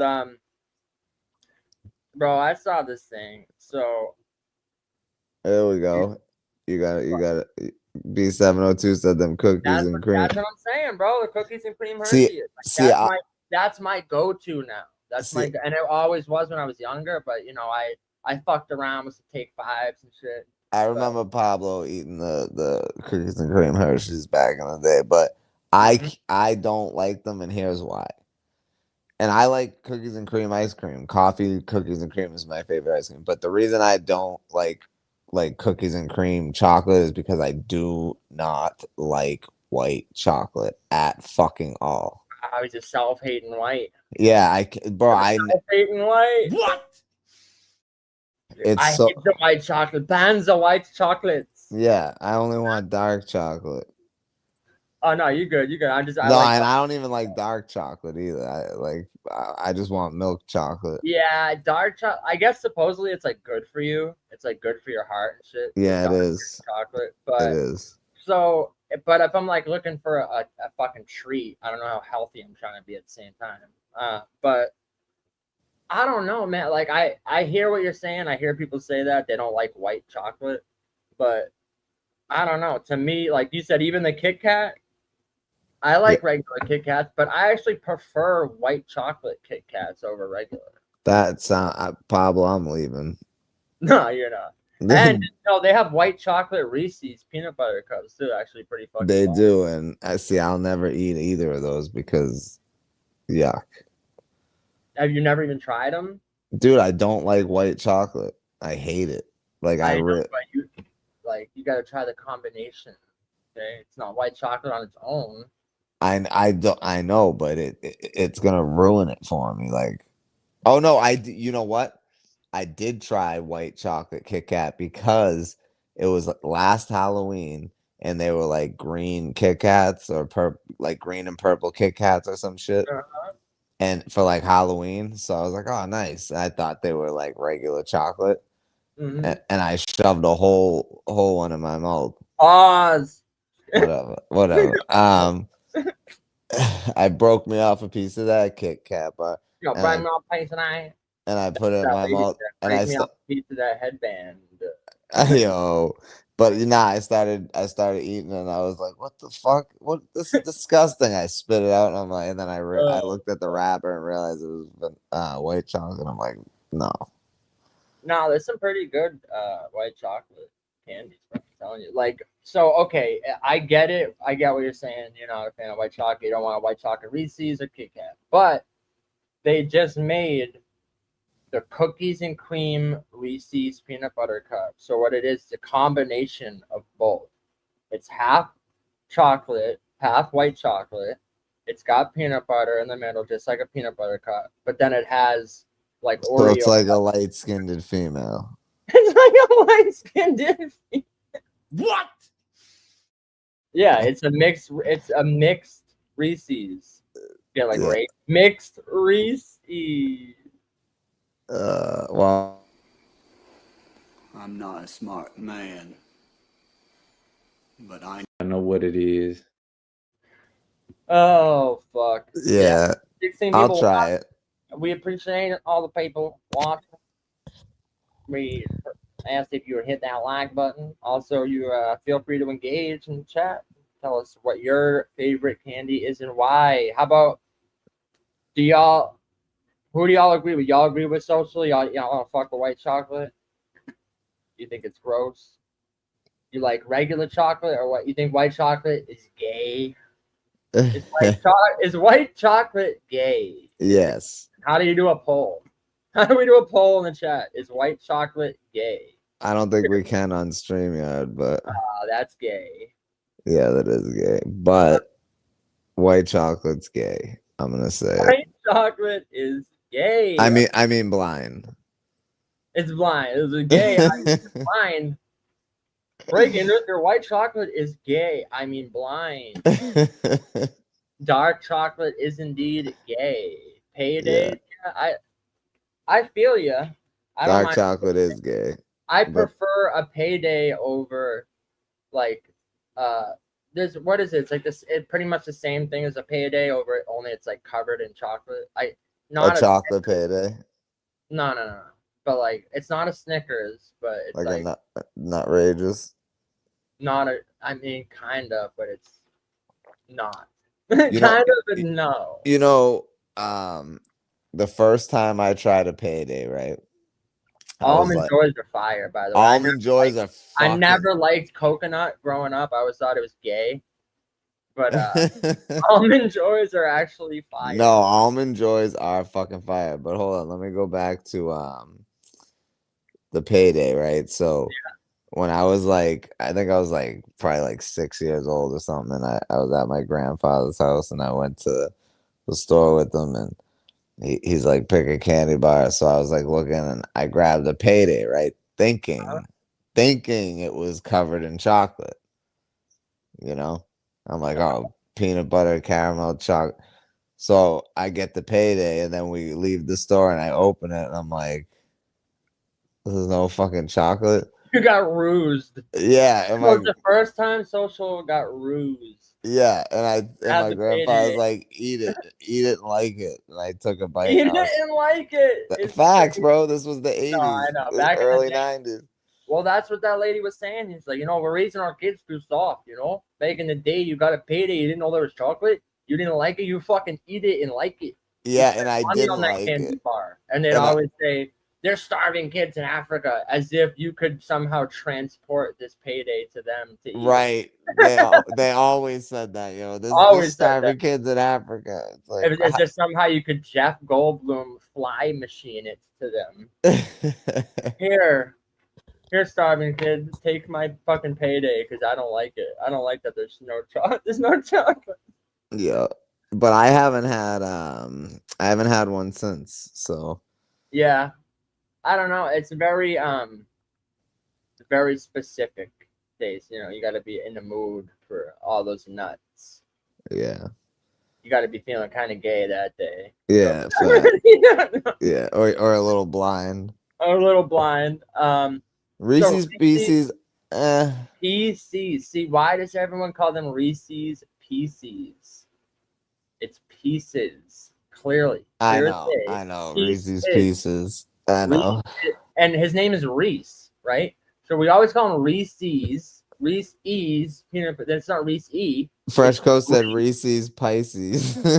Reese is Pieces. Yeah. So it's really Reese's Like the guy's name is Reese. Yes. So Yes. Reese is, peace is. But everyone calls him Reese's Pieces. Well, you called a Reese's cup a Reese's cup. But it's not. I It's know. a That's what Reese's I'm cup. saying. We've all fallen victim to It's a that. racist piece of shit. Yeah. But Reese's Pieces, I mean, I liked them when I was younger, but now like sometimes I could eat them, but like I don't know. Oh, my wrist is frogs is back. Oh, my Yo, wrist is I want to frogs. ask this question since we're talking about candies and back in the day, 90s, all that shit. So, and we watched the Tootsie Yes, Pop Reese's commercial. Take 5. Yes. We watched the Reese's Tootsie Pop. I mean Reese's. We fucking put that in my mind. You inception that in there. So we watched the Tootsie Pop commercial, right? How many licks does it take? So y'all remember the Tootsie Pop wrappers, right? Caesar, shut the fuck up. I never even had a Toblerone. Toblerone. I don't even know what a Toblerone is. It's some fucking like big long triangle shaped fucking chocolate. Oh, they'd like snap off and shit. Yeah, I never Okay, had one, but I never had one. I think because it has toffee in it. I'm not 100% sure, but yeah, orangutan, tang. But so yeah, we watched the Tootsie Pop. I want to ask this question to the audience. Okay, so you remember the Tootsie Pop wrappers that you take off, right? There'd be all kinds of you can different talk about the Indian shooting a shooting star. Okay, so people in the chat, what is the symbolism? What did it mean if you got an Indian shooting a star on the wrapper of a Tootsie Pop? But you had to have the whole Indian shooting the star. It couldn't just be part of it. If you got the wrapper, Indian, so I'm gonna pull this up and see. I actually looked it up not that long ago, and Tootsie officially said that was never a thing, ever. But in the 90s, stores honored it. Like you would go into this. But there not was all never, stores, but there was never like a program that like what do you call it? There was never like a marketing thing. So the stores never got reimbursed for giving No, away the it's not something they officially made up. People just assumed one day, when like I started somewhere, someone saw an Indian shooting a star on the wrapper and was like, "Oh, does that mean I won?" Or some clever kid came up with an idea. This was the first candy heist. Yeah. First candy heist in the 90s. Well, because it was rare to have the Indian shooting the star, like the whole picture of him. That was like a rare thing to have on there. So apparently someone just made that up, and it was not an official promotion. But you know how many free Tootsie Pops I got? I was gonna say, yo, remember that store that was next to my dad's shop? Yes. I got so many free Tootsie Pops there, and I remember the first time ever bringing one in there and showing the guy the Indian on the star, and he's like, "What is that?" And I like explained it to him, like, "What do you mean you get a free one?" And he's like, "Oh, really?" And I'm like, "Yeah." So after that, I'm pretty sure I'm the one that convinced this dude it was a thing. Which in the 90s, like I just said, I didn't even have to say what it was. I just asked the audience, and everyone knew what it meant. Yeah. When you got the Indian shooting a star right here. Yeah. But Tootsie said that was never a thing. People just, kids, when you're a kid, you're very smart. You found ways to get free candy all the time. So and it's not like someone spread this rumor on the internet. So how word spread about it was crazy. It was just word of mouth. Word of mouth that you'll get how to get a free fucking Tootsie Pop. And it was happening across the nation. So. Globally. Yeah, so yeah. Like back in the day, shit just spread. Like, like you tell a friend to tell a friend. Somehow, like I always wondered that how simultaneously without the internet, someone in Nebraska could be like, "Did you hear about Richard Gere had a gerbil up his ass?" And then right. in fucking Montreal, without the use of the internet, we all had these same urban legends. We all thought that an Indian shooting a star on the wrapper, man, you got a free one. Like, where did we come up with this shit? How did it spread globally without the use of the internet? And it's not like you saw it on TV, because where on TV, if it's not an official promotion, did they say, right? Or we didn't hear on TV that fucking Richard Gere stuck a gerbil up his ass, or that Alanis Morissette had to get her stomach pumped because she had so much semen in there. Because she sucked 36 dicks in a row. In a row? My girlfriend sucked 37 dicks. In a row? Nah, it's a fact. It's just like that was the story, that she swallowed so much cum that she collapsed on stage at a concert and they had to pump her stomach. Right, but so where does this shit come from? And it's not like one small town. Like if you ask people from all over, they all heard of that rumor. Yeah. So it's like, how did that shit spread pre-internet? Some old guy living on a farm with no phone, no form of communication of any type, just knew about it. Your pigeons. Yeah, he was using Morse code. That's in Clerks, yeah. My girlfriend sucked 37 dicks in a row. So he's like, yeah, am I 37? Oh my god. Yeah. So I'm 37.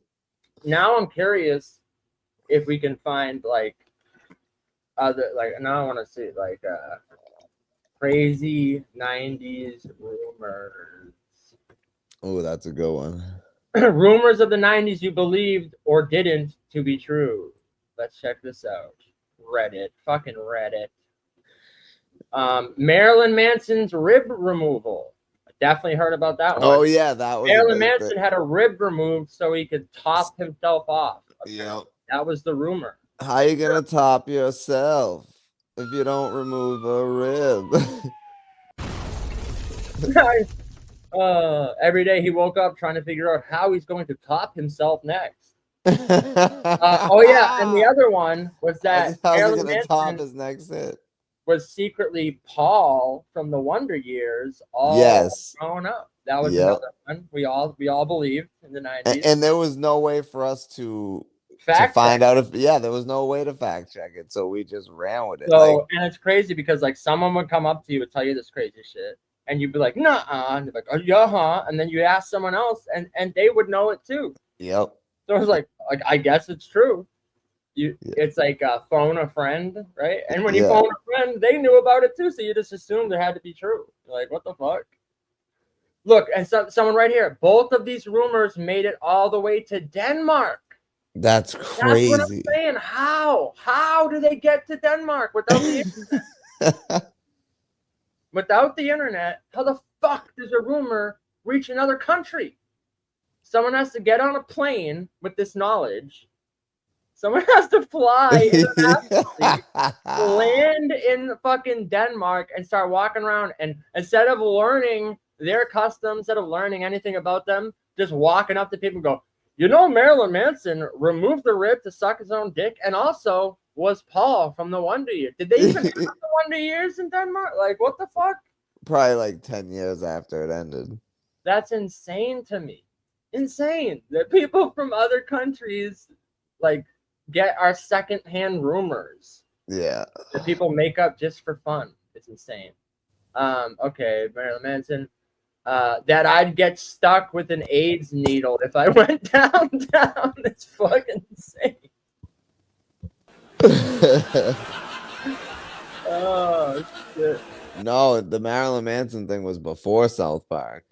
Oh yeah, 100. South Park started in '97. It was before South Park. South Park might have mentioned it, but yeah, it was before '97. Like '94 or something. Yeah. Facts. So you know what's crazy?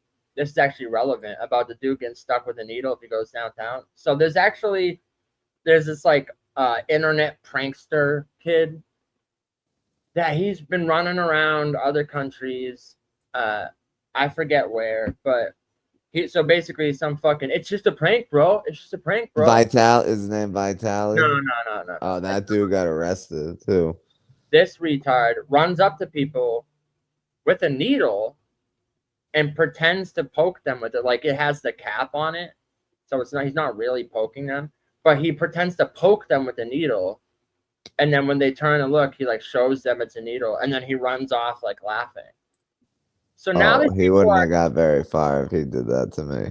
Traumatized and think they've just been fucking injected with who the fuck knows what, or given who the fuck knows what. And in his mind, it's like, it was just a silly prank, bro. But authorities were not feeling it, especially in another country. You go to another country, you fuck around, you're going to find out. Yeah, I don't. That shit's not cool anyway. He got charged with 6 months. And I don't think that's enough time, dog. No. I don't think that's What did enough. he actually get charged with, though? Hold on, I can look it up. Let's see, prankster who. Yeah, that's not a prank. That's just you being a prick. No pun intended. A French social media influencer known as Who Gives a Fuck, I'm not going to say his name. Right. Sentenced to 6 months in prison for a viral prank. The prankster, whose name is Who Cares. The video is shown sometimes wearing a mask or a hat, used a cat syringe to startle and terrify his victims. And that's exactly what they are, a victim. The timing, the pranks took place in June 2025, France. So it happened in France, right? And it's actually sparked this like conversation and debate. Fucking right? French people. Literally. It sparked the debate that people are saying, does this go against like free expression?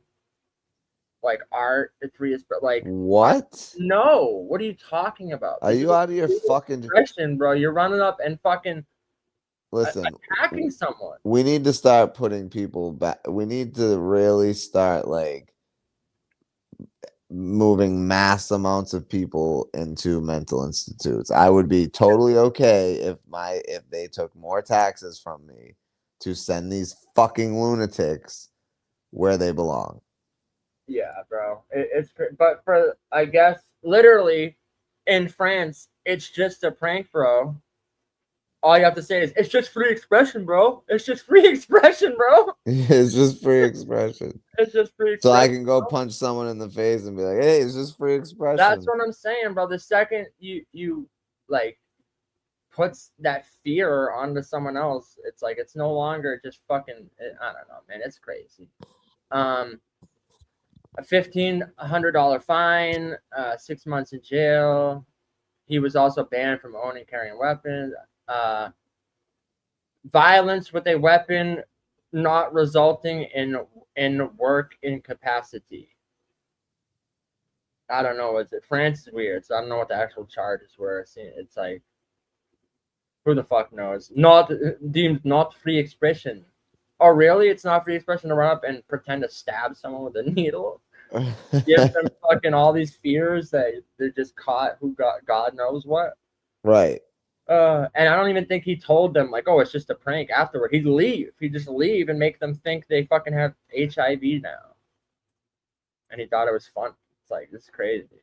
Okay, more rumors of the 90s we all believed. Under the gas pump handles or in movie theater cushions were the two I heard the most. What, razor blades? Or the AIDS needles. Yeah. I remember hearing that, like, oh, you're gonna go like lift a car door handle or a gas pump, and there's gonna be like a fucking razor blade under there. Yeah, that's what I used to hear too. Mountain Dew shrunk your balls. We all heard that one. We all heard that one. Mountain Dew shrunk, and I also heard it killed your sperm count. Yes, 100%. That's turns you gay. Or blind. Look at this. At my school, it was your schlong that got shrunk by yellow number 5. No, someone said, no, it's Surge that shrinks your balls. Surge is crazy. But razor blades. But yellow number 5, I believe, does actually lower your sperm count. I believe it. And one of the red, I think red 40 or something, whatever's in Mountain Dew code red. Luigi was a secret character in Mario 64 if you did a right combination of crazy tasks. Someone said you could play as Reptile in Mortal Kombat if you did some crazy ass combo steps. I remember that one. Yeah. I remember printing off the guide to unlock Luigi.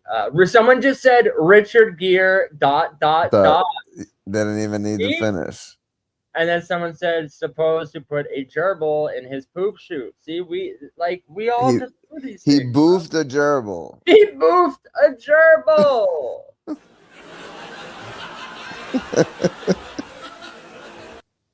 Yo, Loso should have put that in his round. Yeah, I know. Innovate, you boofed a gerbil. It turns out it wasn't Richard Gere. It was actually Innovate. Once the It internet was Innovate in whiteface. in white. Yeah, Innovate in whiteface boofed a gerbil, apparently. 2 rumors I remember hearing. Zima would not register on a police breathalyzer test. And Ares could be brought back to life in Final Fantasy VII. Okay. Michael Jackson slept in a hyperbaric chamber. I remember that one. Oh yeah. Tupac faked his death. Like, bro, come on. The blue part of the eraser was for ink. I remember hearing that as well. When I was a kid, I thought Tommy Lee Jones had made a sex tape. Yeah, facts. It's fucking hilarious. This one kid says rumors he was told in the 90s he thought were true that things will get easier. So the kid under it said only if you're gay. Great. That Furbies had a secret camera you were getting spied on with. No, that was actually the titty bear. That was actually the titty bear. Oh fuck.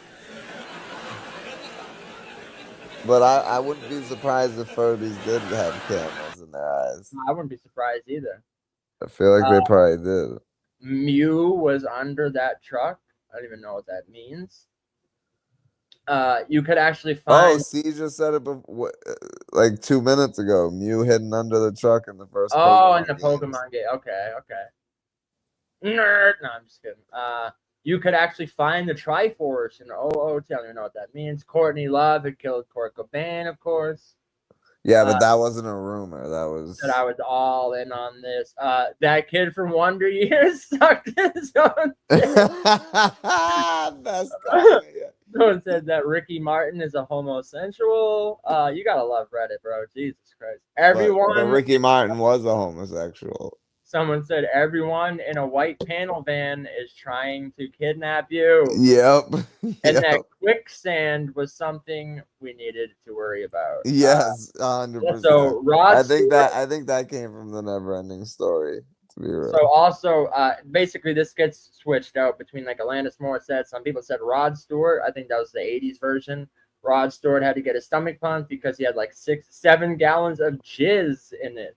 Yeah. Jisms.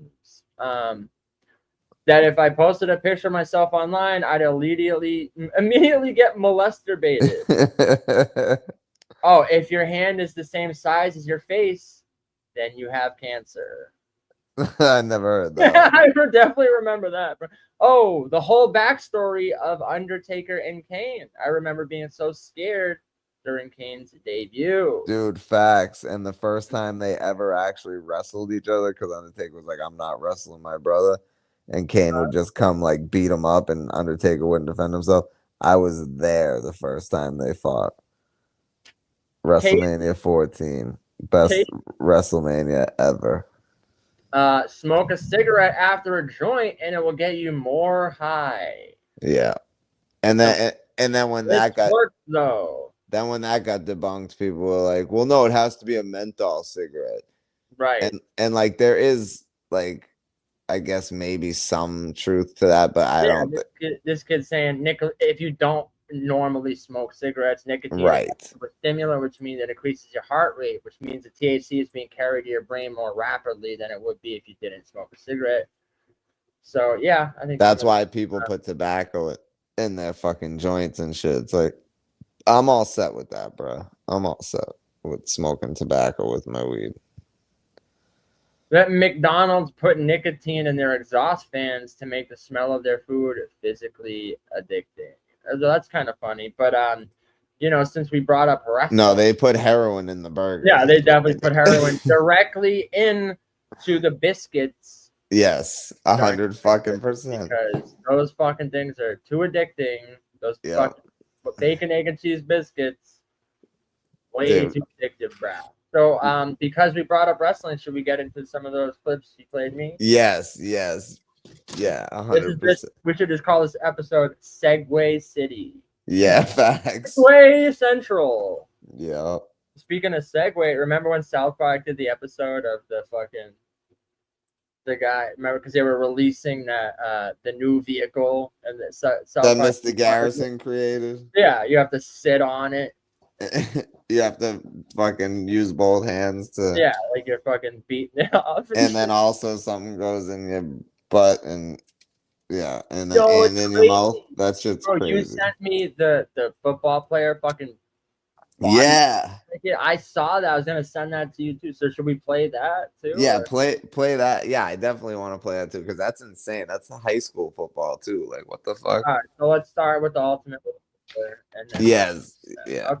That sounds like a good plan. Okay, so if you saw my one of my lives recently, I did watch some old wrestling, some Macho Man. I actually did my Macho Man impression. Hogan. Yeah, I'm the cream of the crop. Take your going to stop me. Good luck, Razor Ramon, and Nature Boy Ric Flair, for what you see across the back of this Macho Man, and across the face of this one, the Ultimate Warrior, is the bondage of the Ultimate Maniacs. No sleep, no food. Just maniacism. As a skeleton, we still walk as ultimate maniacs. Therefore, what are you gonna do? Bury us now? Gets to a point where it really doesn't matter. You guys don't really know us like you think that you do. I thought it said innovate, but bro, what a fucking lunatic. What kind of drugs are they on? He's like, we're going to be a maniac, and if you're an maniac, what are you going to do? Bury us in the front lawn? You're going to dig it up and find something for maniacisms. He said, y'all don't know me. Y'all don't know me. Maniacisms. Bro, Ultimate Warrior is the fucking GOAT. Yeah, facts. Riding on the edge of a... If you ever needed proof that CTE was a real thing, yeah, exactly. Clips of these promos.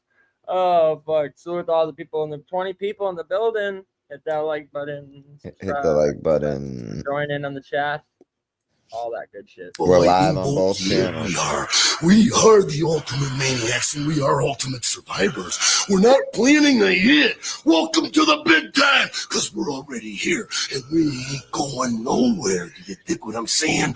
Oh, yeah. Come bring it to us, and we'll bring it. Take your good look, Razor Ramon, and Nature Boy Ric Flair, for what you see across the back of this Macho Man, and across the face of this one. The Ultimate Warrior is the bondage of the Ultimate Maniacs.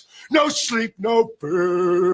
No sleep, no food. That's the fucking best. No nothing. Just no nothing. No nothing. He sounds like fucking Ebenezer Scrooge. He said, no sleep, no food, no nothing, just maniacisms. As a skeleton, we still walk as ultimate maniacs. Therefore, what are you gonna do? Bury us now? Gets to a point where it really doesn't matter. You guys don't really know us like you think that you do.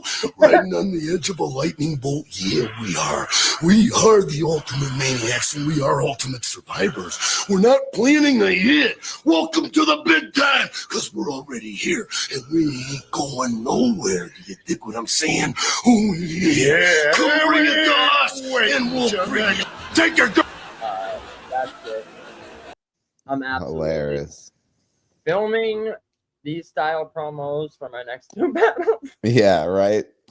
But yo, that's crazy. Skeletons, what are you gonna do, Barry? Yes, now you don't know what's like you think that you do. What are you gonna do about it? Eh? We're walking maniacs. Yo, what's crazy is MacTown just asked my favorite strain of weed, and we have the same favorite strain. His is Silver Haze. Mine's been Super Silver Haze for a long time. Oh yeah. Shut the fuck up. My favorite But I also really like the super booth. No pun intended. I like Super Saiyan level 5 personally. Pablo.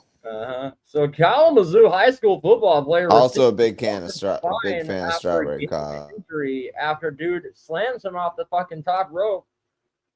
Oh my god, let's get into this. Fucking ridiculous. Ridiculous. Tell us your thoughts. WWE in real life? Let's see. A disturbing incident on a high school football field in Kalamazoo. A player is now recovering from a broken spine. That's right. And this video shows the moment. I'm sorry, but any incident that takes place in Kalamazoo, my mind automatically goes to like fucking fiction. Horrific incident here in Kalamazoo. Like immediately I started thinking like Fantastical Lands, like it's fucking Mordor. Like to me, Kalamazoo don't sound like a real place. Yeah, it is. Lakeshore and Kalamazoo Central, and you see there. Oh, Kalamazoo Central. Huh? Dude gave him the viscera fucking body splash. Look at this. Viscera really did that move too.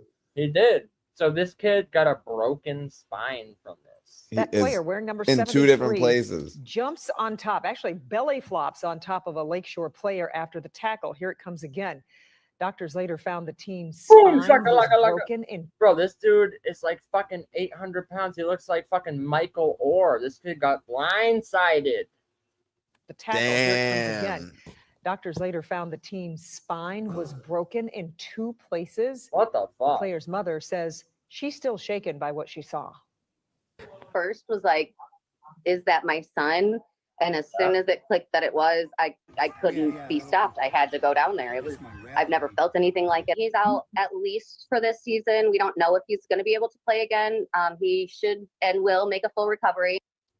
Now, the Michigan High School Athletics Association says. So the kid that it happened to actually filmed the video. I don't know if I'll try to find that one to pull up, but I almost don't even want to play it. It's actually kind of sickens me. The kid that got jumped on and got his spine broken is emotionally cucking for this kid. He's defending him. He's like, and he even says like, I'm not defending him, but and then proceeds to defend him. Yeah. He's literally like, I don't think it was maliciously. I think he was just fooling around, and I don't think he was like a hate crime. And I don't like, bro, he's being a little cuck.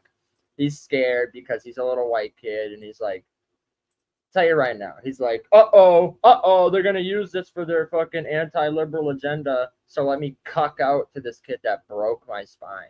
Yeah, I would have been like, bro, once my spine's healed, I'm coming to fuck you up.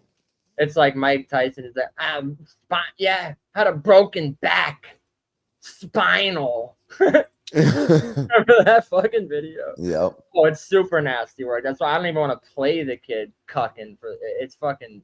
You see the mom. I almost sent it to you, but then I think it's on this clip actually. No, it's not the end. It's, okay. Yeah, I was gonna goes into it next, but I don't even want to play it. You can see the how horrified the mom is in her experience, and then you see the kid like, yeah, his spine was broken. I'll probably never play football again, but he was just messing around. You know, that's just football culture. Like, stop it. Stop it. He's a little cuck. He got cucked. But while we're talking about marijuana, is this these undercover cop videos that you sent me? Yeah. Oh, yeah. Great segue. All right. Yeah. Play that. I told you this is Segway City, bro. Yeah, and this is also there was a bunch of shorts, but I found one that's the dude, the San Joaquin dude that had that great commentary in that other video that we played before. He doesn't. The commentary is not as good in this one, but it doesn't need to be. Just what is happening in this video. So, we got Lush One here. I don't know why Lush One is pretending he needs assistance. Okay. So what am I looking at here? Is this marijuana? It's the flower, like the pins or the flower and stuff. Like this, that, like I got one just like that. You know what I mean? Bro, this is nicotine, bro. We don't. This is this is like the Delta, the pen. We don't sell that, bro. This isn't the area for it. Yeah, you guys have been in here. You got some stuff before, right? The pens and the. Bro, How obvious can you make it? I He know. brings in an example, you know, like this, but like a weed one. Yep. And then he turns to the black guys and goes, "Hey, my brothers, you've been in here before, right? You bought illegal substances before, right? Right. Bro." And he has an earpiece in. Yep. You can't make this shit up. You got an earpiece in, like, oh, I'm just bumping Nickelback in my AirPods. Bro, how obvious can you make it? You're an undercover. Might as well have the sirens blaring. Mm-hmm. Might as well have the fucking radio go out 2-1. We got a 838B 2-1. Shut the fuck up. The flower? I can check if you want. Get out, get out. Is that the same guy came back without the hat? No, but there is one where the same guy does come back and he's like, "Weren't you in here before?" And he's like, "No, I never been in here." Bro, but he's wearing the same shirt. Watch this. All right. The pens and the flower? I can check. They went to No, yeah, this might got a be. 12 I pack. watched so many of them but this might be that. But he's just showing like the 3 people that they're gonna get into, and then they're gonna show the full clips of each. But it's hilarious though. Like they went to Walmart and bought like 5-pack of white Hanes shirts, 5-pack off-white Hanes shirts. Like their idea of what like a regular citizen looks like is fucking hilarious. I know. If you want. There's this guy that comes to my work all the time, and he fucking drives this Honda Civic. And the way he'll pull up, and he doesn't park in the parking spots, right? He'll pull up like in front of there's a bunch of different stores. So he pulls up like in front of the stores, gets out, and immediately take one look at this dude. He's got the fucking chains hanging down to his knees. It's like, bro, everything about him screams, "I'm an undercover cop pretending like I'm a hood dude." Like he'll pull up bumping like fucking 2006 Lil Wayne with his system. Like, bro, you're fucking 15 years too late, dog. People don't act like this anymore. Like this might, and it wouldn't even have worked then because it's so obvious you're an undercover. It's insane. But he's like, "Nah, I pull up, I don't park in parking spots. I'm a criminal. You can hear that I'm bumping Lil Wayne. How could I be a cop?" Like, it's fucking laughable. Maybe I'll try to get a video of him next time he pulls up. It's insane. Get out, officer. You need to leave. Sure. You recording, bro? No, you're recording nothing, man. Get out. Bro, how obvious are you making it? And Look bro, at this guy. So this particular shop owner, this happens to him all the time. I bet it does. And there's a ton of, so he started recording it. Now there's a ton of videos of these undercover, and every time. But look like, how obvious this guy's making it. Like, "Oh yeah, hold on, I'm gonna diamond Dallas cutter." He's doing a diamond cutter with his hands, but just enough room for that the camera is pointing. He's like, "Yes. Are you sure you can't sell me illegal narcotics?" Yep. Like, what? Yep. And this dude, the shop owner is hella smart. He's hip to it. He calls them all out for being cops. He calls them out. Yeah, he's like, "You need to leave, officer." And the guy goes, "Are you sure? Are you sure about that?" Yep. Yeah, we're positive, bro. There's one guy. It's not on this video. It's in a different short. But this guy comes in. He's like, "Yeah, I'm looking for some flour." And he's like, "Man, I don't know. I can't help you, whatever." And the guy just wouldn't stop. Oh yeah, they sell flour at Market Basket. So he he had a bag of flour because this happens to him all the time. So he puts a bag of flour on the fucking counter. The guy's like, "What am I supposed to do with this?" He's like, "I don't know." He's like, "You asked for flour. This is fucking." Right. Oh my god. People think just dressing like based Andy. Right. "Oh, I'm a neo-Nazi, bro. Look." Like, no, you're not. Get out, officer. You need to leave. Sure. You recording, bro? No, you're recording nothing, man. Get out the shop, bro. Get out the shop. What up, guys? Welcome back. This video was found on Instagram. Cops are good people, right? They don't do anything bad. As soon as they put on that uniform, that badge, they are automatically great people, right? Wrong. So this guy owns a cigarette store, obviously. Well, I mean, I don't know if I've ever heard that argument. They put on a uniform and they automatically become great. Like, okay. No, well, he's being sarcastic. No, I know. A regular cigarette store. Okay, let's go to the interactions here. Video, folks. We'll pause for comments, and I'll see you at the end with my final thoughts. So what I'm looking for is the flower, like the pins and We the don't- flower bro, and we don't stuff. sell none Like of this, that, bro. like I got one just like that. You know what I mean? Bro, this is nicotine, bro. We don't. This is this is like the Delta, No, the pen. we don't sell that, bro. This isn't the area for We it. don't Yeah, you sell- guys have been in here. You got some stuff before, right? The pens and the flower. Yeah, like flower and like the Delta. Like a 8. tulip? No, dude. See, like bro, the you flower. no, we don't But sell that so shit, you bro. since you mail stuff out and stuff too. Why do you worry about my business, bro? You guys haven't. You've been to this store, or was it a different one? Bro, officer, Yo, he just officer, touched we don't his ear. sell nothing. What is wrong with you? I'm bro? just in here trying to get a. I got one right here. Well, I'm telling you, we don't. I'm just in here trying to wonder if you mail stuff to different states. Do you transfer one narcotic over state lines to another? Like what? Sorry. I don't care if you got one. I'm sorry, no, just like regular customer that's just like trying to get something is asking you, do you like mail stuff though? Do you mail stuff across state lines? Right. What? What are you talking about? Right there, we don't got them, bro. And especially after they tell you they don't even have what you're looking for. Why the fuck would you ask that question? Get nothing in the back or anything No, like that. bro. Maybe No. this just says that. Maybe this is the wrong store. It definitely is. Do you guys know any stores around here that sell? It definitely flowers is, and officer. pens and stuff like that? Yeah, like fried herb, chicken and like shit? herb. No, like herb.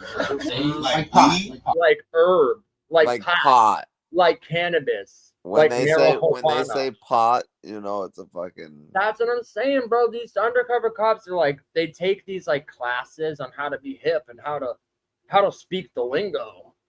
And it's like they're fucking 20 years too late. Like all this shit's out of date, you know? Like who the fuck calls it herb? You know, I'm just looking for some herb, man. Yeah. Like I haven't called it pot or herb since the 90s. I know, literally. Back since when we thought Richard Gere stuff with gerbil. Right. Cooking and shit. No, Move to maybe I'm just at the wrong store. You definitely at the wrong store. All right. Well, I mean, I got one now, so I'll check back in. And don't check back. We don't sell it. Bro. Don't check back. You guys got a number for anybody? You got a number for anybody that you know? Does your cousin sell any dime bags? Right. Get the fuck out of here, bro. I don't have shoelaces. All right, man. All right, bro. Just get out, bro. Get out. Bro. Bro. Now that was the first guy. There's another one that comes in. They think they're getting better at this, but Congrats. they're not. This guy isn't dumb. Maybe the guy's just honest, as a matter of fact. Maybe he doesn't sell anything illegal. He looks Check like this the out. same guy Beautiful without the story, glasses Thank you, too. bro. That's what I'm saying, bro. Officer Kenneth here. Look at the attire they wear. Like, Right. surprised he didn't go in there with the Creed shirt and cargo. The Creed shirt and cargo shorts. Right. Like, I'm just trying to find some grass. The cargo shorts that are pants, but he unzips the legs. Oh my god, he zips the legs off. Remember those? You guys don't sell any reefer here, do you? Good question. You've been in here before. Actually, no, not this. No, I haven't. I'm the no, I haven't. Look, not this He's one. like, I'm He's like, you've been in here before, dog. But what was he about to say? He caught himself. He's like, oh no, I'm the. What are you? You're the what? If you were just a customer that never been there before, you wouldn't say, I'm the. What was he gonna say? I'm the undercover cop who keeps. Right, exactly. Like what else would that sense? But no, I'm the secret shopper. I'm the delivery guy.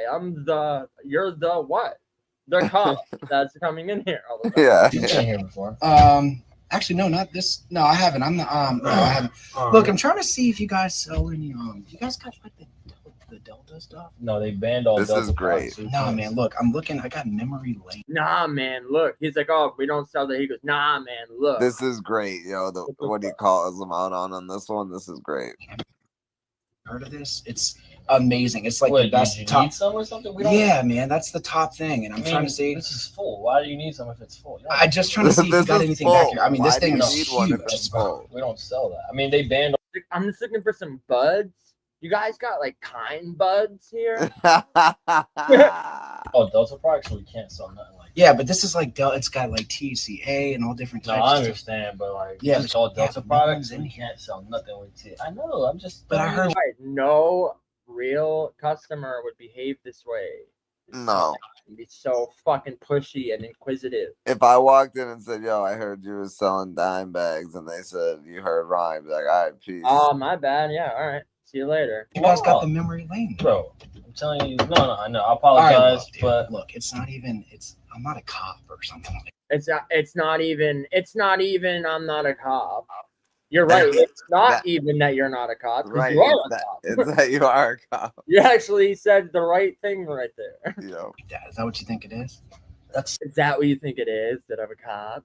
still full. Why do you need one if it's still full? I like them a lot. These things are great. Can you got something for me, man? Bro. What about these guys out? What about these guys out here? I don't fucking know. Yeah, you guys smoke? Do you smoke pot? Me? Yeah. Oh, see, he smokes pot, dude. It's cool. Fucking, it's cool, man. You smoke pot. That kid's an idiot, though, too. If you walk in the store and something like this turns out, yo, you do drugs? Of course I do. Like, I know. All right, so you guys smoke pot too? See, everyone smokes pot, dude. Didn't even answer yet. It's cool. I don't know what you're talking about. All right, so you ain't got memory lane? Yeah, you got that. You got memory lane? You got one of these? Oh, fuck, man. So it's not a big thing around here. Nah. All right, man. I'll catch you. I'll hang out. I'll hang out around. I'll be around. Oh, all right. C-I. I'm a CI. Exactly. CI. All right, now that was the second guy that came through. Here's the third one. And this cop has to be the cheesiest one that I seen on here. Don't go anywhere, folks, because you're going to want to hear my final thoughts at the end and what I believe is going on. Oh, man. Good. How are you? I'm all right. Doing all right? Yeah. How can I help you? I'm wondering if you got some. What you mean? Little trees. Some herb. Nah, we ain't got none of that. What up, my man? What's up? How you doing? Be positive, bro. Yeah, Positive. I heard this is the spot to go, bro. Nah, we don't sell none of that, bro. Sure. Positive, man. We don't sell none of that. You got a lot of customers that come in out here. They're moving pretty quick. That don't mean nothing, bro. It's a business. What you mean? My ass off, It's a business. You don't got nothing. Come on, man. We ain't got nothing for it. Come on, Officer. I just drove all the way over here, man. Who told you to come here? Don't worry Who about that. told you to Exactly. come So you here? got the It's wrong everybody. spot. It's the wrong spot, buddy. You sure? Wrong spot. You ain't got nothing. Are you sure he said? Just slide me a little something. I ain't got none. Where are you want? You want me to take it out my ass for you? Or what? Take it out my ass? I can check if you want. Get out, bro. Get out. He said I can check if you want. You recording, bro. No, Get I ain't out. recording Get out the nothing, shop, bro. Get out. Okay. He said, "What do you want me to pull it out of my ass?" And he said, "I can check if you Oh, want." look. I'll take a look up your ass. I think it's like- Yo, that's crazy. bro. He's like ass or gas or grass. Either one he'll take. Yeah. Get out the shop, bro. Get out the shop. Don't do me like that, Get bro. out the shop, bro. Nah, Look at your wrong, bro. don't worry about that. It ain't nothing. Get out the shop, It's bro. nothing. Look. Put it in my pocket.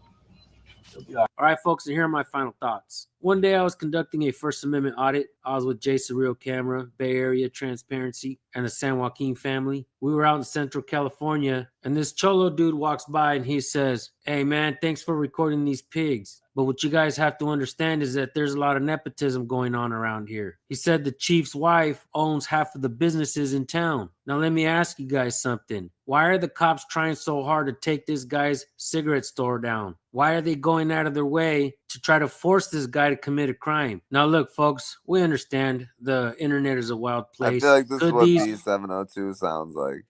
Oh my god. So yeah, that was kind of cool. All right, we should maybe play some quick commercial break. Come back with some on this day in history and Yeah. Bapong.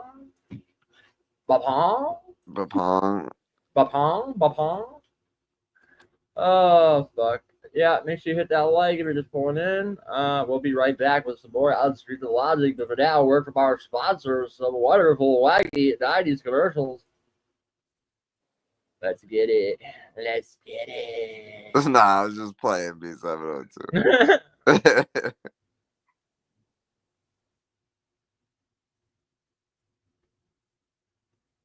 What is this? No sound? Oh. When you hear the call, courage to give your all. Stand up strong. Amazing. Mexican pizza, crispy tortilla shells, luscious tomatoes, and a mouth-watering blend of cheeses. Mexican pizza, crispy tortilla shells, luscious tomatoes, and a mouth. I think I'm in love. Right now, get a crunchy, cheesy Mexican pizza for only 99 cents when you buy a large drink. That's over $1 off. Better hurry. Can people taste the difference between Lay's Wow potato chips and their favorite chips? Let's find out. Wow. You know they're fat-free, only half the calories. These are fat-free? Talk to me, stock boy. Wow. Okay, sum it up 10 words or less. Wow. Wow. Wow, these are good. You know, wow is mom upside down. Bet you can't taste the difference. Bet I can. Take the WOW challenge yourself. Bet you can't taste the difference, or it's free. What? Wow. 527 now boarding. Hey, Junior, we don't want to miss our curtain. I hope you've got Hertz #1 Club Gold. Well, not exactly, but this company's fast. Oh, sure. Can't we skip the rental counter like it hurts? Well, not exactly. Hey, genius, I'm waterlogged. Doesn't your company have a canopy like Hertz? Well, not exactly. Remember, there's Hertz and there's not exactly. Choose the right one. So you still think I'm the dummy? Not exactly. I believe I can call. I think I'll use the phone in the hall. I call my friends just to take five. With 5 cents Sundays from MCI. My Space Jam buddies and I stay in close touch with MCI's 5 cent Sundays. Just 5 cents a minute. Every minute. Every Sunday. Along with low weights, low rates all week long. Call 1-800-Sundays to become an MCI customer. I believe I can call. New in town, just change jobs or neighborhoods? It isn't easy to meet new people, is it? Especially someone you might be attracted to. That's when you can turn to the dating network. Your 20-word video ad just like this is free and will be seen by thousands of eligible singles just like you. Watch the dating network at the time shown here for more information about turning your life around. The dating network. Turn to us. Hungry for some classic TV? Sure! Well, Nick at Night's Block Party Summer is serving up big, zesty 6-episode blocks of classic TV, back-to-back, and in their original order. Blocks so thick you can watch them with a fork. Monster Mondays, Lucy Tuesdays, Bewitched Me Wednesdays, Genie Thursdays, and Cotter Fridays. Don't miss this rare opportunity to enjoy well-done shows on your favorite medium, television. Pretty clever, eh, Mr. Cotter? Nick at Night's Block Party Summer, every weeknight all summer long. Check 1 2. Mic check 1 2. Let's go win this show. What up, though? I'm Coach Snoop, and this is the Voice ASMR. Those other coaches have no idea what's coming for them. You see, Michael Bublé thinks he can win again. Right. The only reason why he won last season, I wasn't around. Team Snoop is the team for winners like you. I turn my chair for you because I believe in you.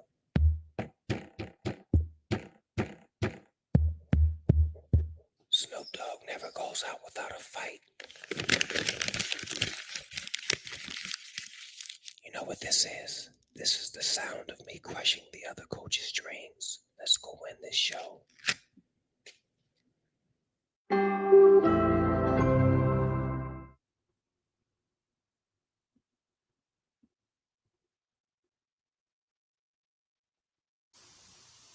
Chiller is the cool new way to take a break from the action.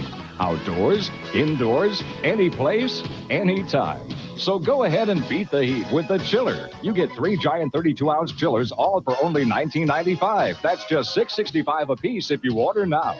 Credit card users call toll-free 1-800-421-2000. Sorry, no CODs. Call 1-800-421-2000. The Chiller is not sold in stores, so order now. Call 1-800-421-2000.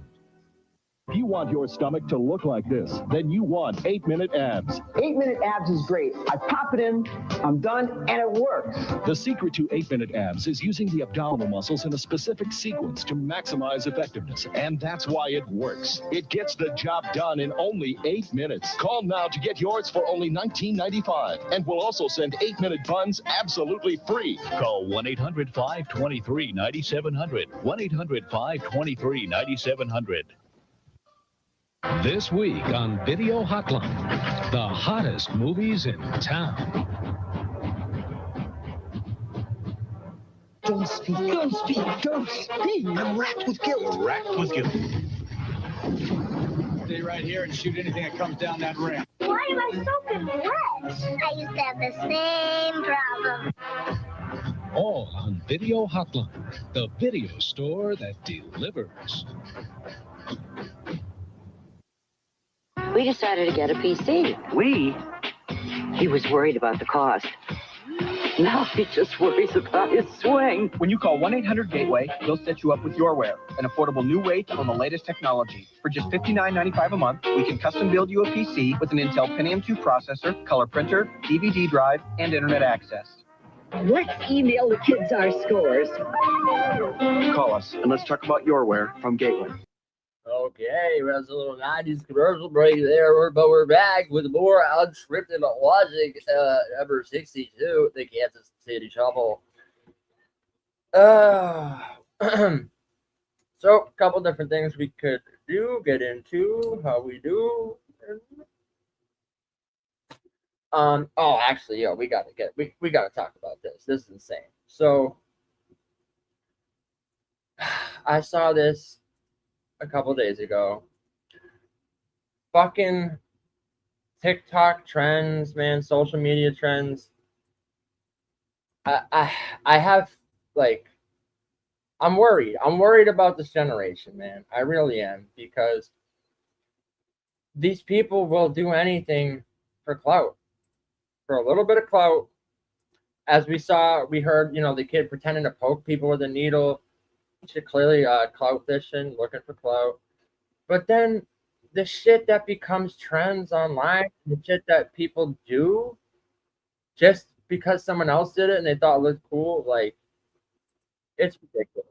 So we got 2 girls died in episode 6. Oh, that's a new thing. 6'7" people in every comment section go 6'7", ha ha ha. I'm like, what the fuck is 6'7"? They go, well, 67 plus you and me equals 67 plus us 2 equals 69. Like, oh my god, bro, fucking lame. But speaking of lame shit on the internet, 2 girls dead because they were doing subway surfing they saw online. Yeah, I heard about this. What the fuck? We're gonna watch this. This guy covers a little bit, but he doesn't talk too much, and he gives a pretty good take. But I wanna get into this, bro. It's supposedly subway surfing seen online. It's an internet trend these days, just like fucking eating Tide Pods. And these kids are fucking retarded, bro. Like, apparently overdosing on Tylenol. If that was like a TikTok trend, is fucking eat as much human feces as you can before you die. Is a trend. People would do it. They would try it. It's fucking insane. We should do the sniff a whole OC80 and see if you don't OD challenge on TikTok. That tragic incident happened here behind me at this subway station on Marcy Avenue Station here in Williamsburg, Brooklyn. But I did get the chance to speak with the president of Passengers United about safety concerns and ideas to combat subway surfing. 2 teenage girls lost their lives early this morning after what investigators are calling a subway surfing incident at the Marcy Avenue Broadway station in Williamsburg, Brooklyn. Police say it happened around 3 a.m. when the girls were unconscious on the tracks. They were pronounced dead at the scene. The stupid things that people do for a viral moment. Commuter Savannah Spirit, who rides the Marcy Avenue line every day, says the danger feels too close to home. I would recommend not doing that because inevitably you're gonna die. It's just suicide. I would recommend not doing that. This lady rules. She says subway surfing has become a tragic trend pushed by what's popular online. I blame social media and the internet. So I think that it looks okay. I get you, and I feel what you're saying. Can we really blame the internet for dumb people doing dumb shit? Can we really blame the internet? AU natural selection, 100%. It's like a cool thing to do, and so they try it out, and then inevitably they get killed. So far this year, police have stopped more than 100 riders from subway surfing since 100. That's fucking insanity.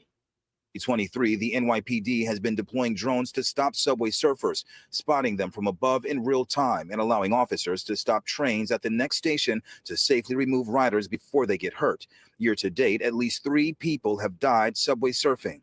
We're devastated. Charlton D'Souza is the president of Passengers United. He says he would like the NYPD to secure the doors between the subway cars and urges people to use the emergency intercom to report passengers walking between cars. We want New York City Transit to put a lock on the doors, a mechanism to stop to allow that wouldn't allow the young people to climb up. The MTA and NYPD are pleading with riders to speak up and stop the trend before more lives are lost. We received this statement from NYC Transit President Demetrius Critchlow saying in part, quote, "It's heartbreaking that 2 young..." Yeah, so to me, you can't just blame the internet because dumb fucks do dumb shit. Literally just saying, yeah, snort cat piss. All the cool kids are doing it. Shoot fentanyl directly into your dick hole. It's a TikTok trend. The new TikTok trend is shooting fentanyl in your dick vein. You go, oh, let's see how I'll do it. I'll do the fentanyl dick vein challenge. What the fuck? Girls are gone because they somehow... You're saying turban talk. I thought riding outside a subway train was an acceptable game. Parents, teachers, and friends need to be clear with loved ones. Getting on top of a subway car isn't surfing, it's... Condolences to the family, because you always want to... Apparently, getting on top of a subway car is actually not surfing. It's a death wish. Send condolences. But we got a whole new generation of dummies out here that have determined that it's more important to put your safety at risk to get a viral moment, which a lot of times that moment don't even pay no money. I'm gonna be honest with y'all. In order for you to really make money on content creation and social media, and I'm gonna have this conversation today on my Patreon live stream, so make sure y'all tap in. But in order for you to make money, you have to be a consistent person that gives value.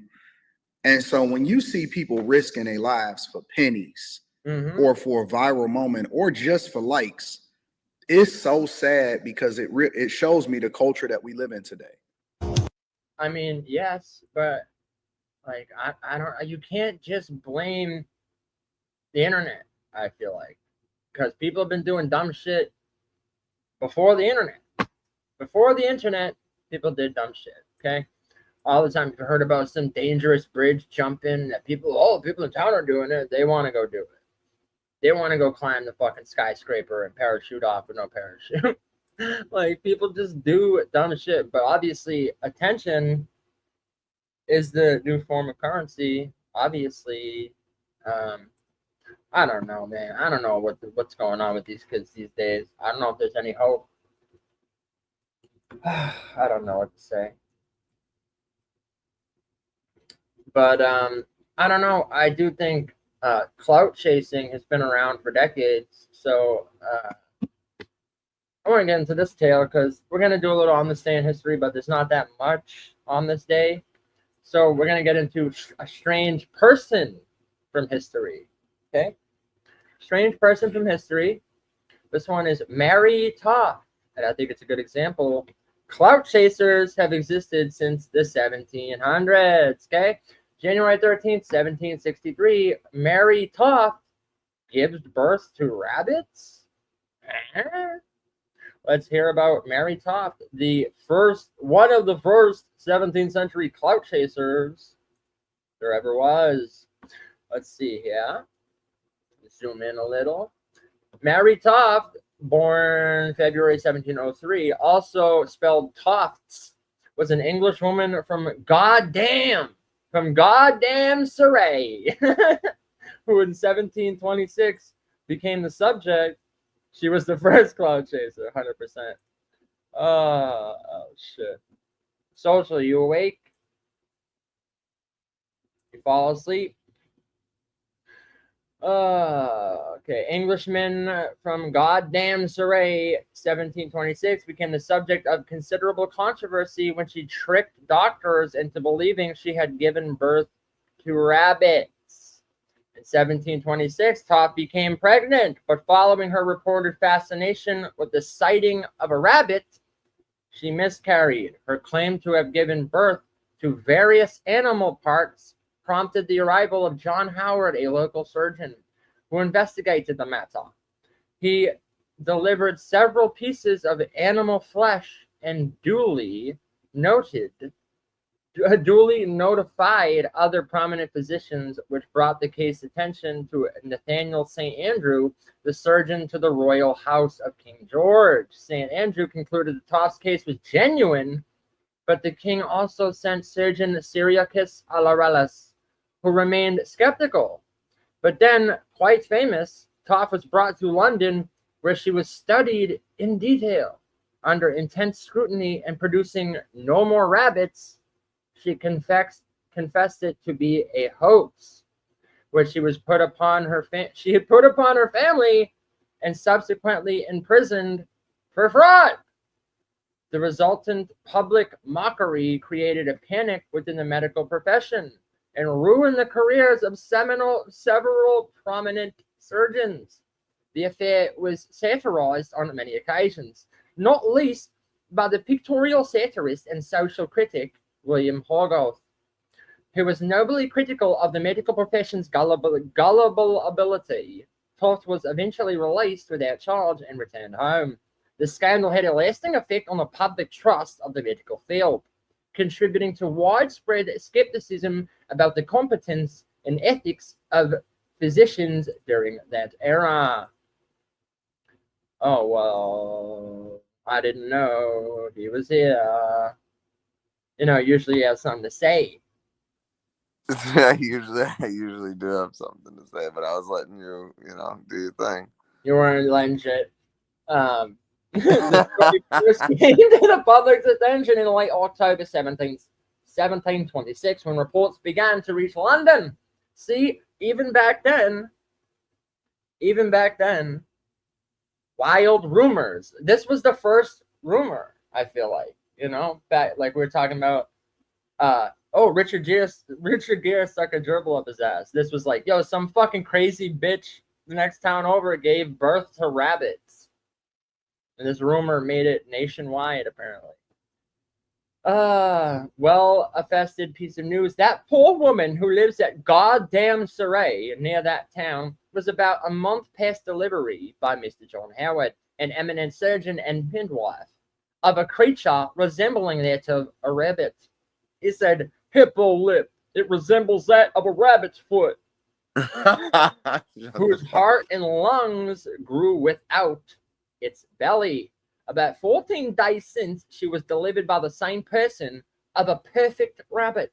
And in a few days after, of 4 more rabbits. And then Friday, Saturday, Sunday, the 4th, 5th, and 6th instant, of which in each day, in all 9, they had died, all in bringing into the world. The woman hath made oath that 2 months ago, been working in a field with other women, they put up a rabbit, who running from them, they pursued it, but to no purpose. This created her in such longing to it, that she, being with child, was taken ill and miscarried. She blamed the rabbit. She said she had been cursed, and now she gives birth to only rabbits. And from the time she hath not been able to avoid thinking of rabbits. People, after all, differ much in their opinion about this matter, some looking upon them as great curiosities, fit to be presented by the Royal Society. Others angry at the account and say that it be a fact, a veil should be drawn over it, as if it is imperfection and human nature, or cloud chaser. So basically, this bitch fucking fooled everyone. A bunch of famous, prominent surgeons and doctors were brought around to. They studied her for days and days, and at first they looked and said, "Well, she definitely had given birth recently." Mind you, this lady has 3 kids, so she gave birth to 3 regular humans, but then once miscarried, started pulling out rabbit parts out the wazoo. The guy said, "I'll take a look up your ass if you don't mind, see if you got more rabbit parts up there." But she admitted to it being a hoax. As the story became more widely known, on the 4th of November, Henry Davenant, a member of the court of King George, went to see for himself if this bitch's twat is spitting out rabbit foots. And then she stole his kid's headband. He stole the headband. And so we're raising softies these days. Why not give birth to rabbits? He examined the samples Hayward had collected and returned London, ostensibly a believer. Hayward had Toft moved to Galterford, where he offered to deliver the rabbits in the presence of anyone who doubted the story. Some of the letters he wrote to Devonport notify him of progress in the case came to attention of Nathaniel St. Andrew, a Swiss surgeon to the royal family household. St. Andrew would ultimately detail the contents of one of these letters in his pamphlet, a short narrative of an extraordinary delivery of rabbits. "Sir, since I wrote to you, I have taken or delivered the poor woman of more than 3 rabbits, all 3 half-grown, one of them a dun rabbit.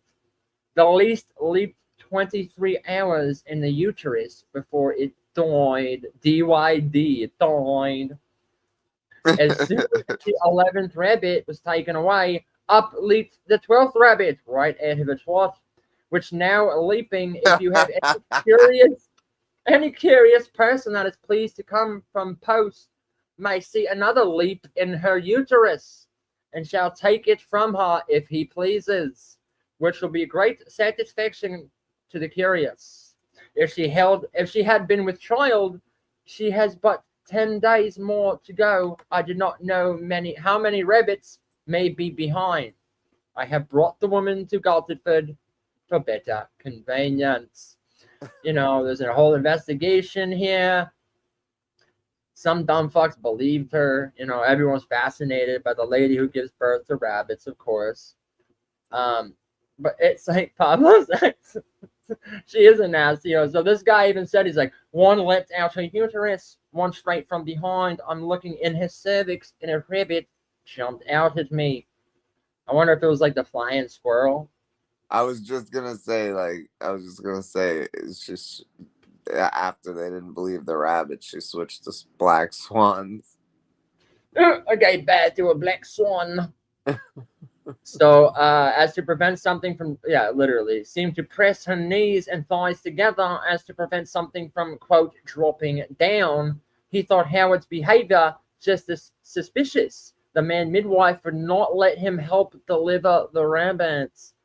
So clearly, she was like putting her legs together and going, oh, because she was like pulling the rabbits out of her ass. Literally, she had them like tucked. She had some rabbits tucked. She was a magician. Oh, look. And the guy was clearly in on it because he was the only one that could deliver the rabbits. But he would pull one out. Magician. He could pull a rabbit out of a hat, so he could pull a rabbit out of pull a rabbit out of snatch. Yeah. And literally, everyone got curious, and they said, "Well, let me see, let me help you." And he's like, no one else knows how to deliver a rabbit like me. You've never done it. You've never done it. You will, of course, butcher the delivery of the rabbit. But so the king later, to several persons of note and distinction, reported their findings, asking to return for the specimens. Suspicions began to worry that both Howard and St. Andrew, and apparently the king, were now swayed and believed in this dumb shit. A specimen presumed to be the placenta.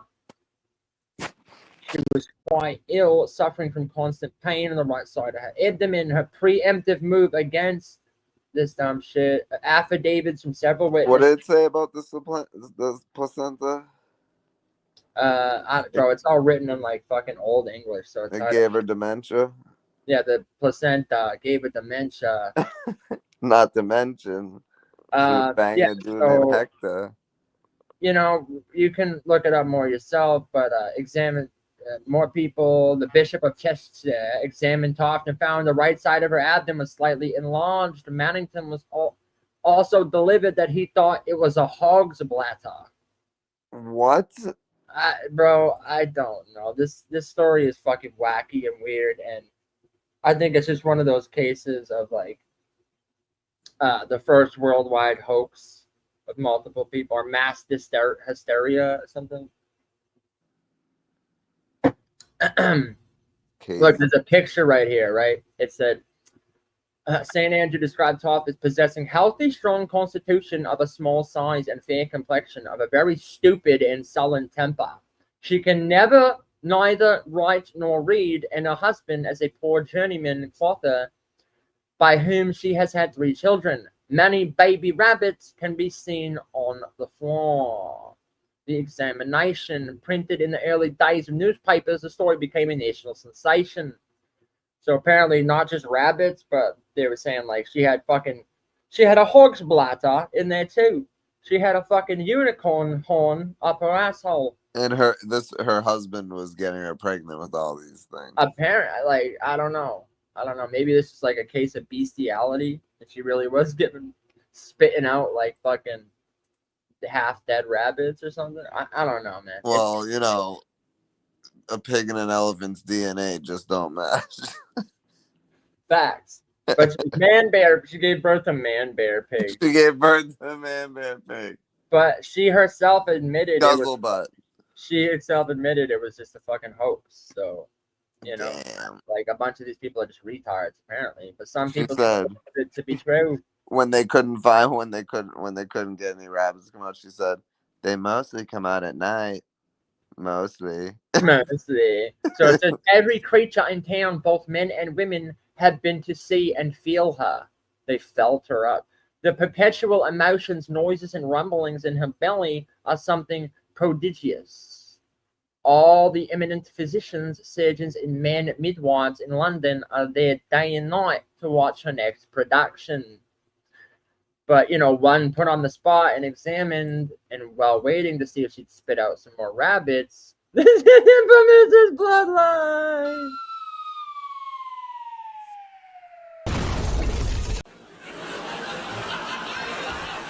Oh, fuck, dog. That's hilarious. It was all under this guy's strict control. So Toft was studied by a number of eminent physicians, and the female physician Marbury proposed women could give birth to a creature named a sortican. What is a sortican? A fabled small creature of about the size of a mouse that certain women were believed to have been capable of giving birth to. A suitican. She's spitting out suiticans, giving Hadoukians. So it's the gerbil that went up Richard Gere's ass. So maybe that story is true too. Maybe. Widely held belief that conception and pregnancy could be influenced by what the mother dreamt or saw, and warned pregnant women that over-familiarity with household pets could cause their children to resemble those pets. Maybe you should donate them to the zoo to be eaten. He was reportedly happy to attend Toft, pleased that her case appeared to vindicate his theories. But here comes the confession. The hoax was uncovered less than a week later. Thomas Onslow, second Baron Onslow, one of the only smart ones apparently, had begun an investigation of his own and discovered that for the past month, Toft's husband Joshua had been buying young rabbits. Convinced he had enough evidence to proceed, in a letter to physician Sir Hans Sloane, he wrote that the affair had almost alarmed England, and that he would soon publish his findings. The same day, Thomas Howard, a porter and the Bagnio, confessed to the justice of the peace, Sir Thomas Clarges, that he had been bribed by Toft's sister-in-law Margaret to sneak a rabbit into Toft's chamber. When arrested and questioned, Mary denied the accusation, while Margaret, under Douglas's interrogation, claimed that she had obtained the rabbit for eating only. I told my sister of my having sent for a rabbit, and I desired to give it to her to the porter to be carried away, which my sister did, saying she would not have it known for 1,000. So the way they talked back then was nutty. Manningham examined Toft and thought she remained in the cavity of the something remained in the cavity of the uterus, and then he successfully persuaded Clandis to allow her. It's Lemmy Wings. Lemmy Wings. He's like, something's still up this cunt's twat. Lemmy Wings. So following her miscarriage, her cervix permitted access. An accomplice had inserted into her womb the claws and the body of a cat, the head of a rabbit. They also invented a story in which Toff claimed that during her pregnancy, while walking in a field, she had been startled by a rabbit and had since become obsessed with the goddamn rabbits. And for later patricians, animal parts had been inserted into her vagina. Her vagina! Inserted into her vagina! Bro, what the fuck? So, you know, like I was saying, I don't think you can just blame the internet, bro. People have been doing crazy shit for clout and hype since the 17th century. This bitch. She's Maureen Ponderosa. Maureen Ponderosa. This Ponderiva. This bitch stuffed fucking animal parts in her dead uterus to claim to give birth to rabbits. Okay? Well, you know, when you're hollow inside and sperm never finds its way to the eggs, you gotta do something. Facts. Pressured again by Manningham and Douglas, she made a further admission that charged on the statute as a vile cheat and impostor.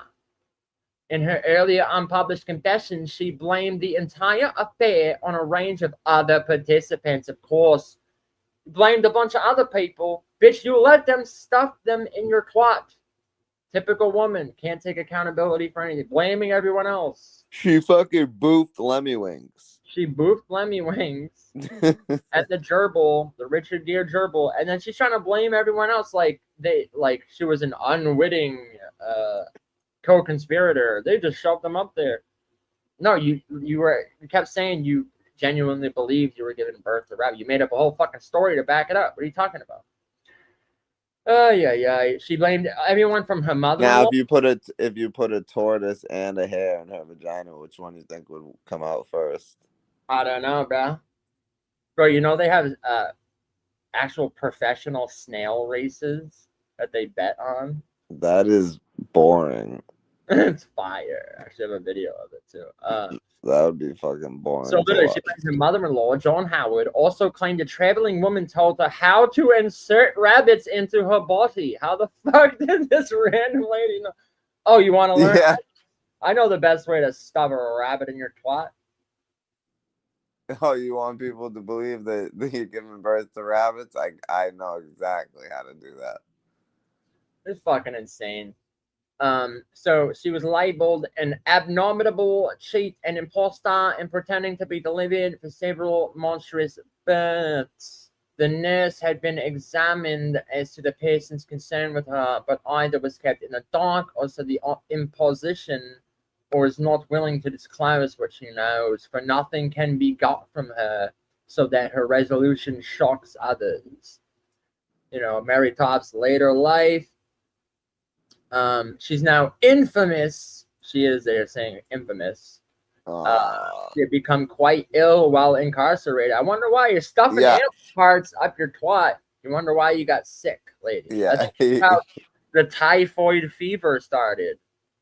Her name is Mary. This isn't Typhoid Mary, but still. That's how yeast infections started. That's how they said, "Hail, Mother Mary Toft, the mother of rabbits, of course." Little is known of Toft's late life. Pretty much, she got sick, and fucking everyone was against her. It was unclear what she was charged with and what charge had been made against her, but she got arrested again. Also discharged again. Impact on the medical profession.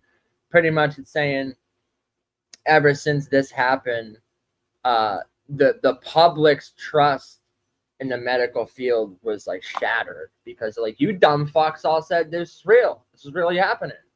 Yeah. All this dumb bitch needed to do was shove a couple animal parts up her fucking cunt and pretend to pull them out and say, I gave birth. And a bunch of prominent physicians and shit said, yeah, it's real. So, the pretended rabbit breeder of goddamn, I'll never get over it. It's goddamning in Surrey. Other eyewitness testimonies for complicity.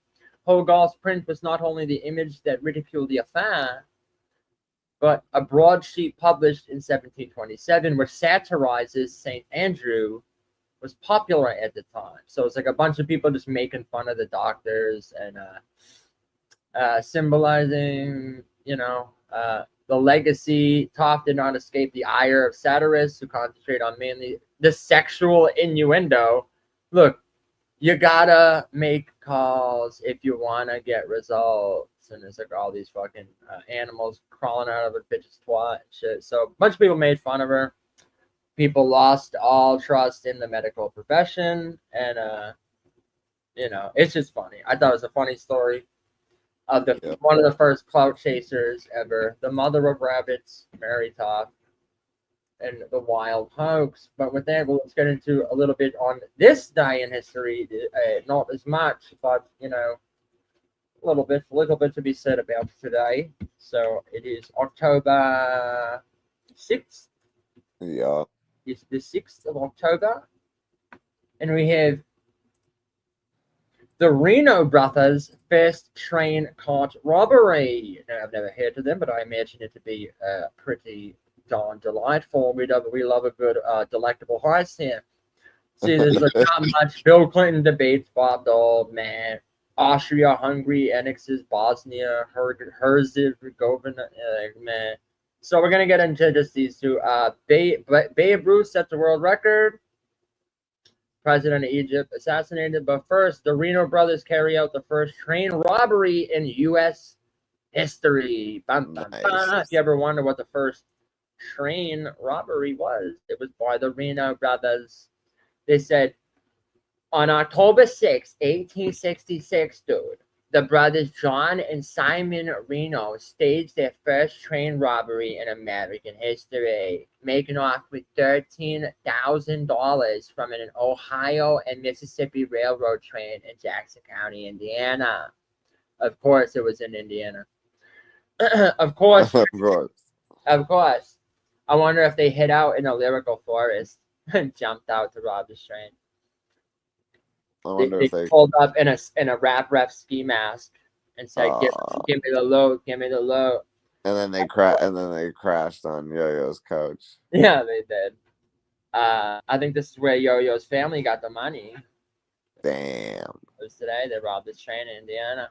Of course, trains had been robbed before, but the Reno brothers held up. But these previous crimes all had been burglaries of the stationary trains sitting in depots of freight yards. The Reno brothers' contribution to criminal history was to stop a moving train in a sparsely populated region where they could carry out their crime without risking interference from the law or curious bystanders.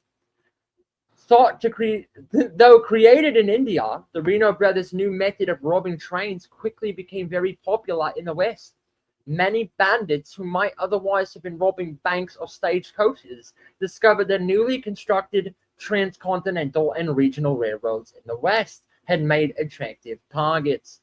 With the Western economy booming, trains often carried large amounts of cash and precious minerals. The wide open spaces of the West also provided train robbers with plenty of isolated areas and lyrical forests ideal for stopping trains, as well as plenty of wild spaces where they could hide from the law.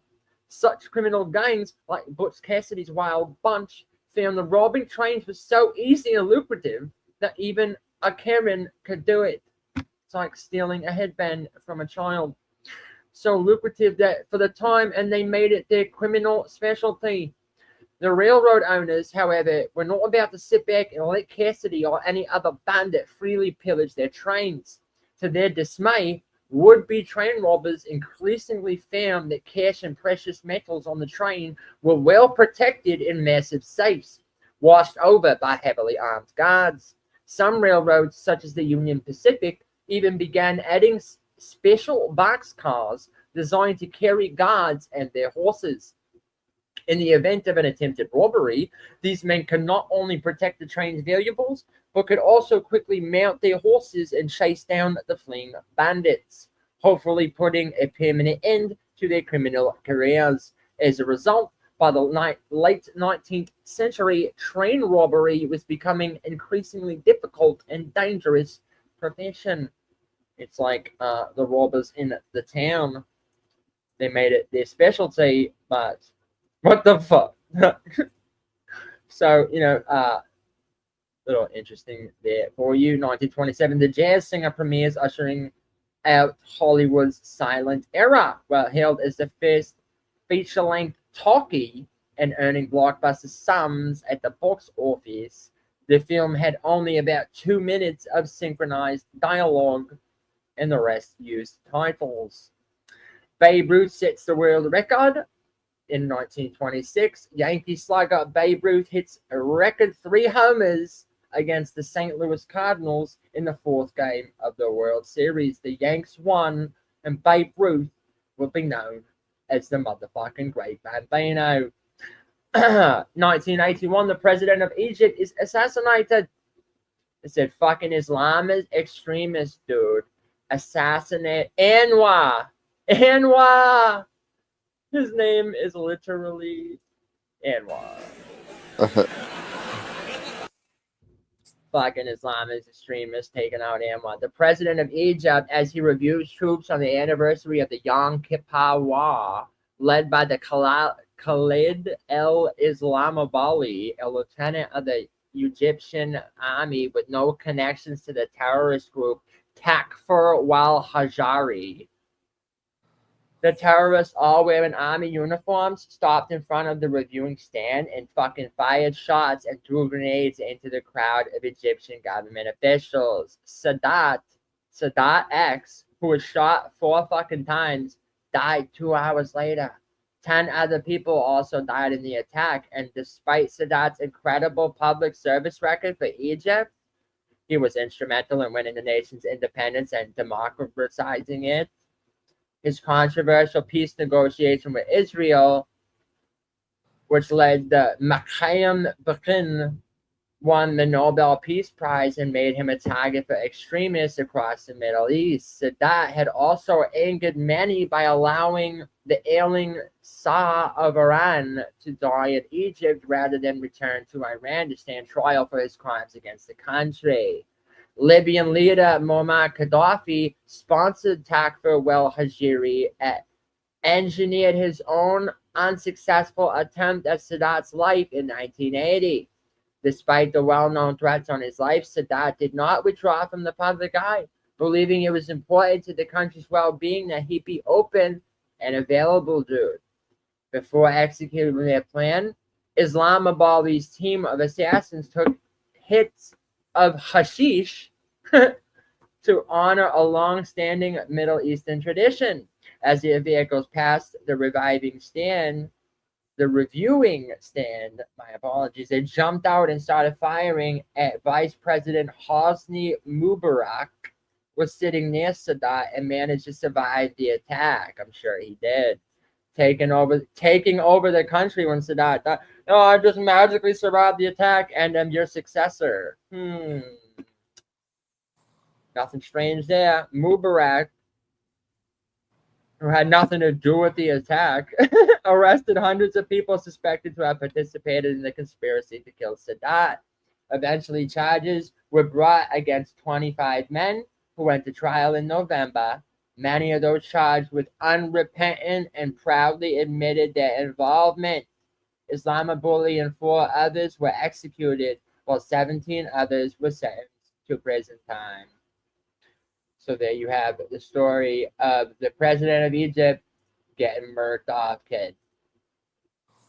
They did the Kansas City shuffle. They said, look left, and then they pan one. Fucking insane. But that's pretty much, but there's other stuff, but I figured we could save it for another episode. But how we doing? How we doing, social? You're living over there? You're alive?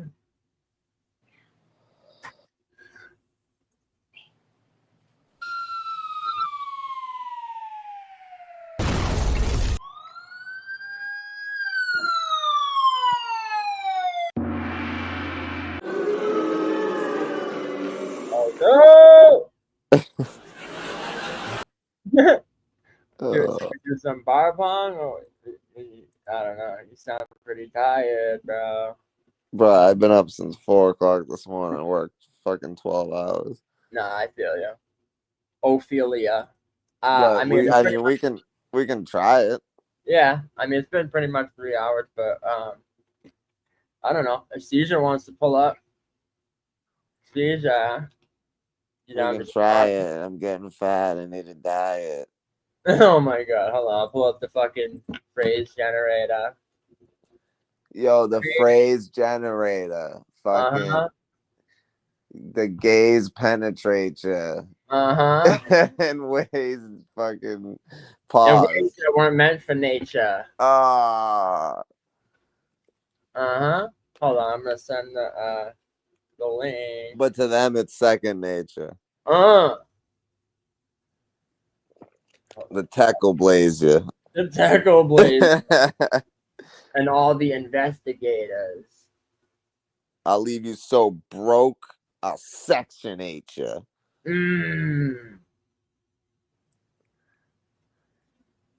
Oh, I'm sorry, I'm trying to do this right now. Trying to get the code to send it to this Chun. Trying to get the code to send it to a Chun.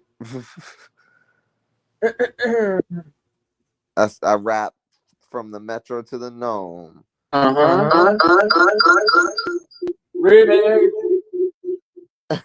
Remix. My bad, yep. Okay. Caesar. Sending you the link now to the stream. Caesar. The link to the stream yard for this retard. It's like when you go over the cement again, that's retard. Yo, I bet even when you spell everything with a hard ER, and when you watch fucking bitches put rabbits in their twat, you breathe hard. Hardy har har. You look like you learned how to give CPR while breeding dogs. I bet you go into the fucking Caesar be stealing pogs. He goes in the lyrical forest and pees on logs. Let's get some.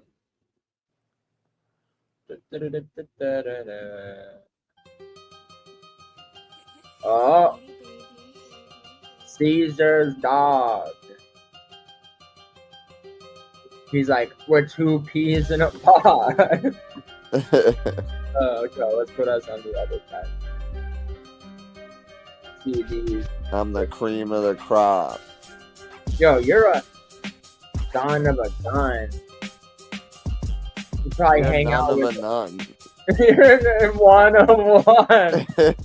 Battle and innovate on 1 of 1. And I'm gonna smoke that son of a gun. I bet you hang out with a bunch of Chuns. I'm like, yo, it's gonna be not 3-0, but 101 to none of none. And when he goes to eye battles, he's munching on buns. Because there's no if, ands, or buts. But there's hims, theirs, and thumbs. Oh, man. Dims, theirs, and thumbs. What the fuck? No if, and, or buts. Run up, get done. Bro. Here we go. Here. Yo. You said munching on buns till I pull up Superman. Dun da da dun. I think you people are dumb da da dumb. Fuck it, I got my gun gun. Yo. Huh? Fuck under the wing. You getting under the gun. It said Superman dun da da da. No, I Superman punch him till he's done. Yeah. And I heard that glitch be loving the cum. Yeah. She'd be pulling rabbits out from under her bum. Oh man. And pretend they come from her cunt. What the fuck? Oh wait, my bad. Where's the music? She even had her husband lying for her because she had her under her thumb. Ah, yeah, she did. Get the new. Yo, I bet this he was driving him nuts. I bet it was driving him nuts, like a school bus driver driving a bus full of kids, fucking sizing them up. Because the hate fucking thrives in my blood. This guy is a cuck. And that's why I'm lining them up. And the amount of dollars in your pocket is 0 divided by 1. We rob a train and then we dividing it up. And ride off in the sun. I was just about to say that I'm gonna kill you both and ride off in the sun. Fuck. I ride off in the sunset. Yo, even my gun got a gun. Yep.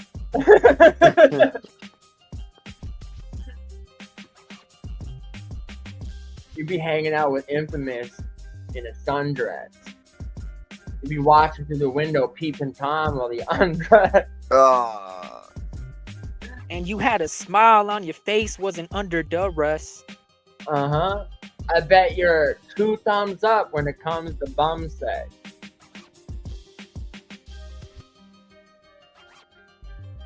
With dudes nuts, you're upset. I love neck. Long neck. That's the giraffe face. I stuck my nuts on your drum set. And you God wonder damn why it, I was gonna say drum set. You wonder why I'm upset? I bust text.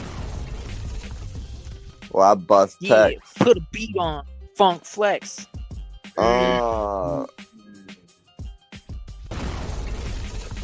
Pablo always be asking his girl, "Did you come yet?" She's like, "No." Never happened. I'll take things that never happened for 300. Social beef frontin'. Social beef frontin'. He's always going Social on. beef. The 223's dumping. He's always like, yo, this kind of weed, love it.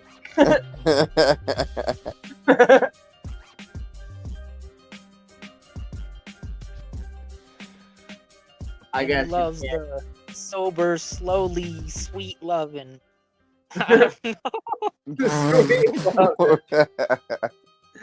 Yo, Caesar, that means nothing. Fuck, I was just gonna say, you're saying a lot of shit that means nothing. I guess you can't judge a book by its cover. Said this growing peen upping. I bet you can judge a book by its cover, but you can judge a mook by its lover. Bro, fuck you! I was literally just gonna say that exact thing. What the fuck? It's a bunch of mooks undercover. You can't judge a book by its cover, but we can tell when it's a cop undercover. He's like, yo, I'm just looking for some flour. And he turns to the brothers. Oh, you got some here too? And they're like, oh, I think you're looking for another. We're all together. I just want some flour. I just drove an hour. Drove an hour, smoking sour. Fish out of Know water. that hour. Now you flounder. Get your bitch and I pound her. Yo, stop beating around the bush. Uh-huh. Fucking quit eating around the tush. Yo, I'm weeding around the kush.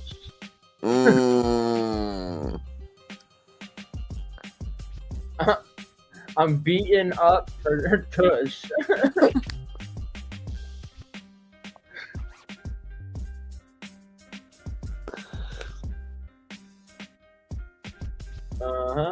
Get some more phrases. A lemon? What the fuck? A lemon. Yo, lickety split. I'll fucking kill Pablo lickety split. No, I'm killing that shit. You'll get kicked in the dick. This kid is a bitch. Yo, listen to this. Listen to this. You sick little bitch. Yo. He's into fucking tickling shit. Pablo loves tickling dicks. Not even the littlest bit.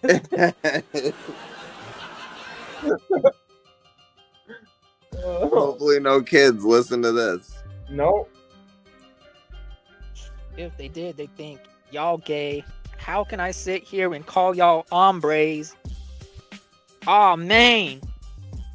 Like, this has been a fucking long day. Uh-huh. Said all y'all get eaten. Entree. I just got started. But I got my finger on trays.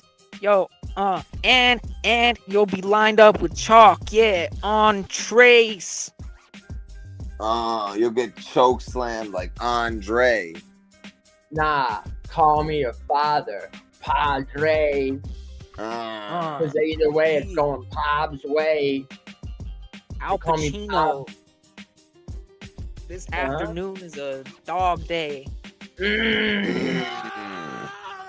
Fire. Yo, I'll fucking... I love the scent of a woman, but y'all gay. Nah, you love the scent of a trans, like Beyonce. But that goes beyond saying. Right, one starts grinding up on him. He's like, yo, this is bomb day. No! Yo, I'm Gordon Bombay, and you more like Conway. Because that means I coach you on plays. She got her hands on my head, not the salon way. Mm-hmm.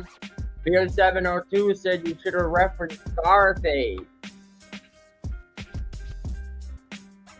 I reach for anything in arm's length. In arm's way. I put you in harm's way. Even if it's not in arm's length, I still can use the force to pull it towards me like Darth Vader. It's been a long day. I got a long blade. Like Darth Vader. That means there's red light. And you go in the Obi-Wan way. Kenobi. Going ape shit. I'm like Kobayashi. I'm getting off with my lawyer, Kobayashi. Uh-huh. Pablo loves eating Kobayashi. I'm doing parkour in the parkway. Like, get out of Bob's way. Well, I'm doing parkour at Pompeii. And you're gonna die today. I'm like, probably. You got a prob, mate? Yo, you couldn't fight your punch with a prom date. You need to go test your prostate. You step in the octagon and I'll stomp face. Pablo's so gay he can't even talk straight. Stole that by. See, just like I'm on. But don't cry over spilled milk. We've done this one like 5 times. I know. I'll give you something to cry about. It's a hurt, don't it? I guess us and this phrase generator aren't on the same page. They're not or the same wavelength.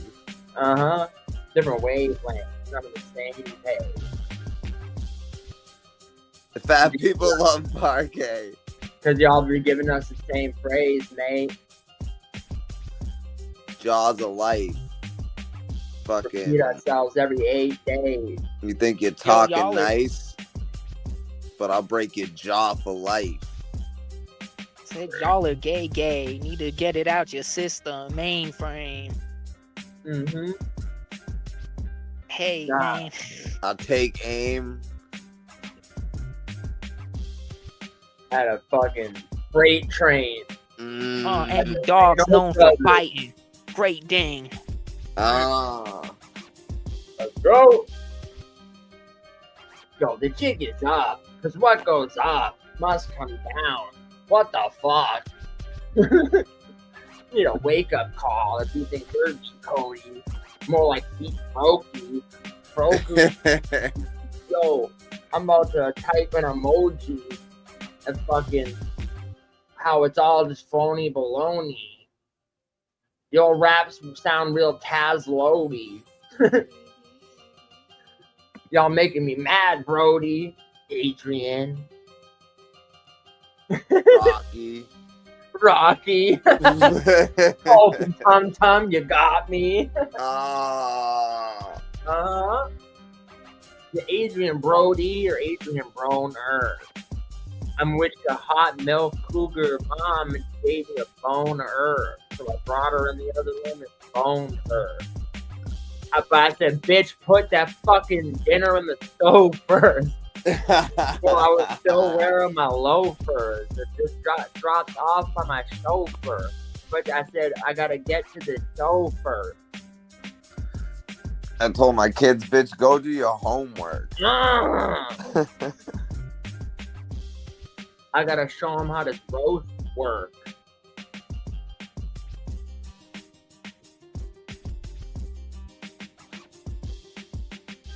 Yo, and I was about to pull her closer till I realized that she's a hoe. She got no worth. I can't really think of no words, but I'm about to put you down in the ground. I go earth like gophers and shit. I really didn't want to go first, but I can pass it off like that I was just joking, you know what I mean? It was a joke first, and I will send you up higher than a stoner, or I don't really know.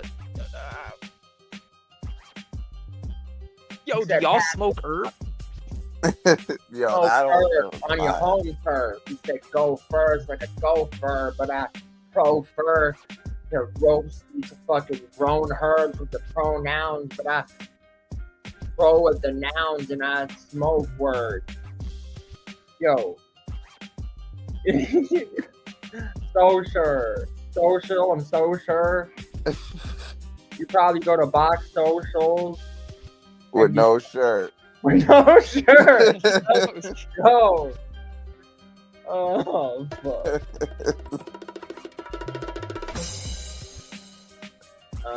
Fucking in the back of the limo with a chauffeur.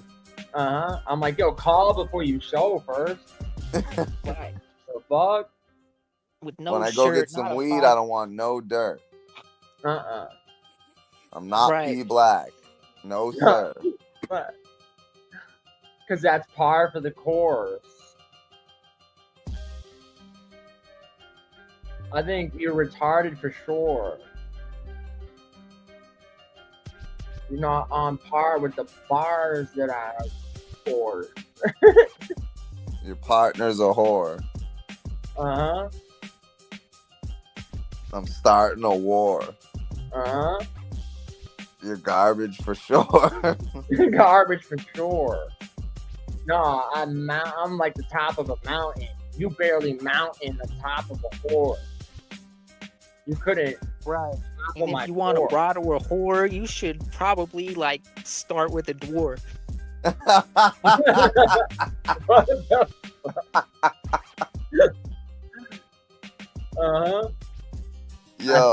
Yo, you'll be trapped in a maze. Me and my man in a car door. Oh, you'll be in the car door. Cause in my old Lincoln, this car adores. This is the car I adore. I'm looking at my rearview mirror like, it's the Jazz. I'm being followed for sure.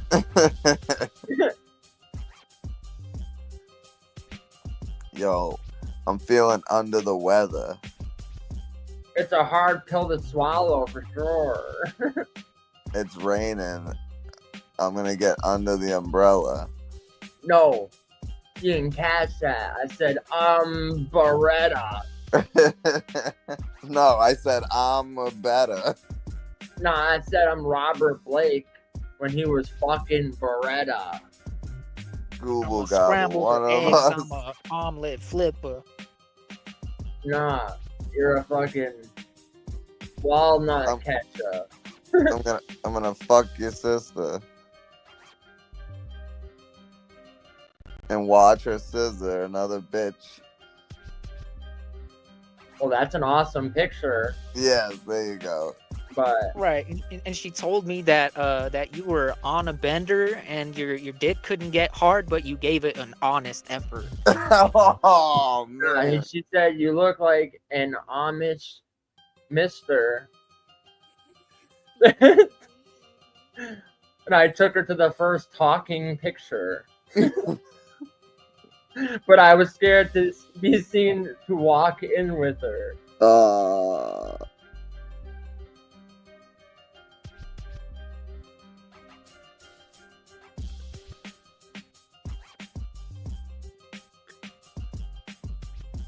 Yo, I feel bad, so I father lizards. Father lizard. You're a fucking fatherless hipster. Oh, your bitch got a snatch so nasty I wouldn't want to enter. It looked so bloody, like she got a blister. I am not interested, sir. She's not your sister. You better bow to me like I'm your father figure. I think you wanted the word you wanted to say is obviously bitch. Seizure, that's not your sister. I know you want to kiss her. Nah, I'll dismiss her. I'll dismiss her. Like a boss at dinner. And then you go get your boyfriend and you're like, I'm his mister. Right, he said that you're an awesome kisser. Nah, you're a sausage licker. Who has sausage fingers? Sausage fingers. Not gonna kiss her on her pisser. Got gnarly blisters on her fingers. Oh man. You only get my sloppy second. She want a longer dick first. Nah, but we know for that bitch, you fucking head over heels. I give her the scorpion get over here. Nah, you're just being a joker like a Gotham killer. Gothic killer. Yeah. Nah, you'd be head over heels. Fucking $1 million to probably spend on her heels. Tell her to get on her knees. I might be head over heels, but I heard that she had your heels over your head.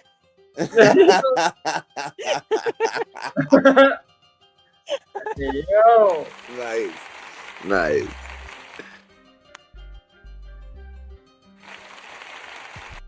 Oh, fuck. Heels over your head. Nah, I had her in the sex position. We call her wheelbarrow a friend. No, I said I gave her the sausage twister.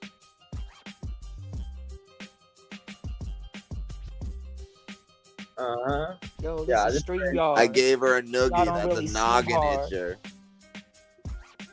I said, okay, bro, keep your shirt on.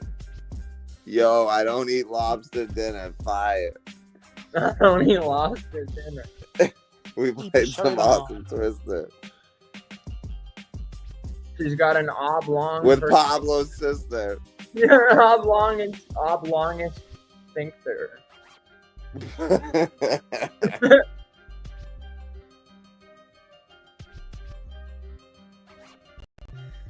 Trying to block my inserts. Yo, Pablo, keep your shirt on. Uh-huh. Fucking. You're like Keith Herb on with a cheap skirt on. I told him, keep your shirt on. Yo, your bars ain't prominent, sir. This is prominence. I saw you at a prom again, and I was like, what the fuck is this? And then I don't know, something, eat a donkey dick. Caesar said he wanted to take me to prom and eat a donkey dick. Nah, he rose to prominence when he would blow a donkey dick. He's looking for global dominance, but we are polar opposites. That's total opposites. Yo. Oh, nah, I tower over you, yo, an obelisk. QP went on Maury, and Maury said, "You're those." Oh fuck! I lost it. Kids are fatherless. Yes. Like ostriches. Bury your head in the sand. Y'all are ostriches. Yo, this a total slaughter, bitch. You try to fuck with me, I'm leaving. You, anyone, bro, anonymous. Mm-hmm. Yeah, you'd be crashing on the couch like a D-Money crib. I'd say abysmal, but really it's some awkward shit. I said... Like him in the pool saying pauses shit. Saying mad positive shit. You bring a chick to my show, and I say I bring that hoe backstage when the concert ends. And I start to get head.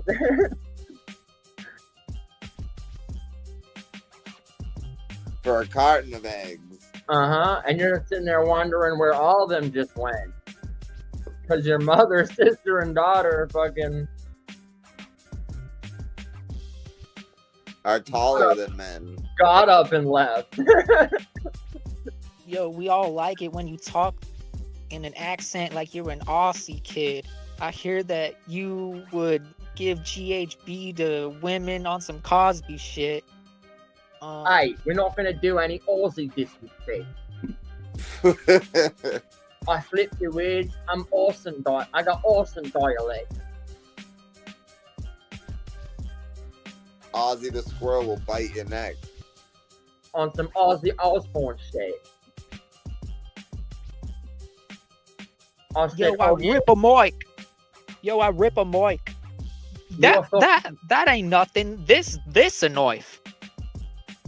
No, I said, bruv, it get darker than Marv and the Marsha. You look like Martha Stewart if his father was a benevolent author named Arthur. Your father, you fucking you're a traveling nobber. You door to door trying to sell some more, but they could not offer a better offer. So I looked at my loan. I said, sir, get offer my property before I put on some property and I pop it off ya. You a proper bugger. You actually stole them bars from Shotty Horror. Not for long, sir. I said, hold on, I whipped mate. out my dick and I shocked your mother. No, it was probably my brother. Nope, it was honest your mother. Honestly, brother, I don't know what you're talking about, Saba. You probably... I think you're both I undercover. gave her the cock and she called me her lover. Undercovers and go clock, clock, clock. You're a clock buffer. Your fucking brother works at Blockbuster. And he fucking... He's a cocksucker. He docks his mother. You probably docks your own brother for some movies, some blockbuster sock cuckers. You're all a bunch of court suckers. I'm a blockbuster. You're a stock stuffer.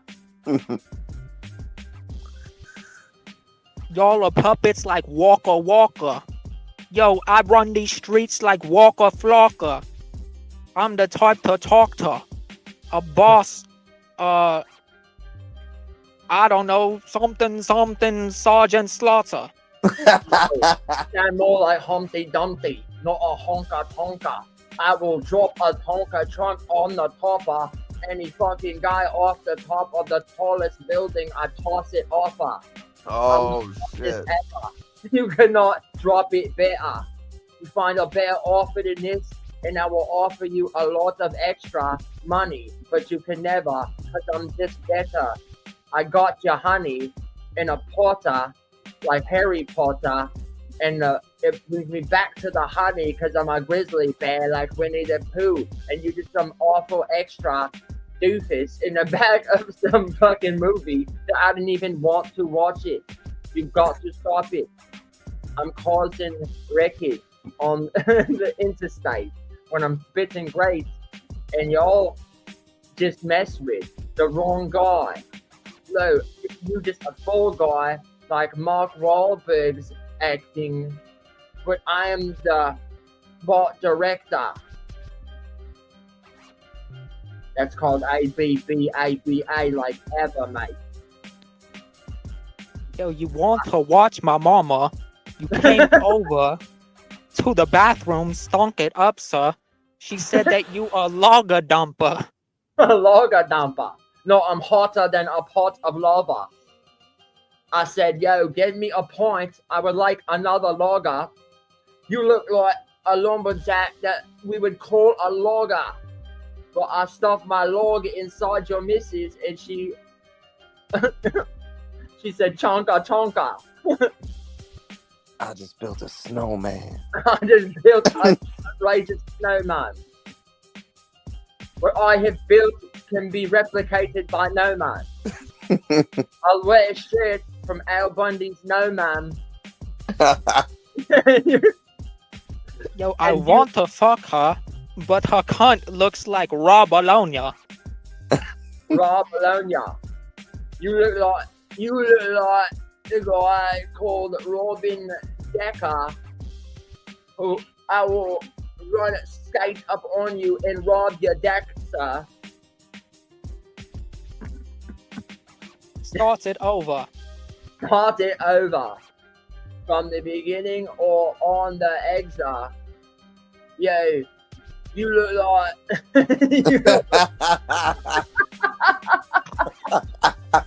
you look like you learn the Kansas City Shuffle. Paper battle rapper, it's not shuffle, it's his partner Marlo, and you fucking do the horizontal hustle. Your fucking brother Colin Shuffle. You do the horizontal hustle with your cousin Corin Shuffle. Bro, You don't want to scuffle. You don't want to scuffle. You look like You look like a thing. You don't want to hand grab my sandcastle. You look like you do diabolical somersault.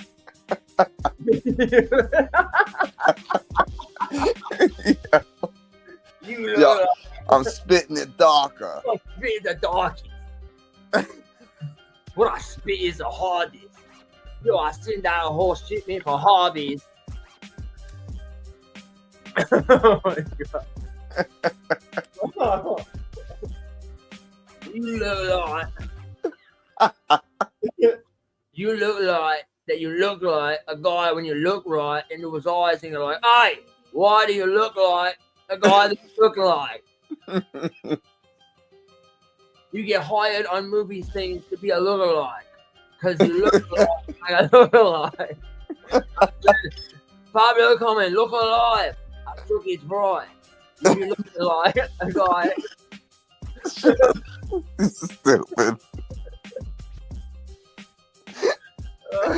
Oh fuck.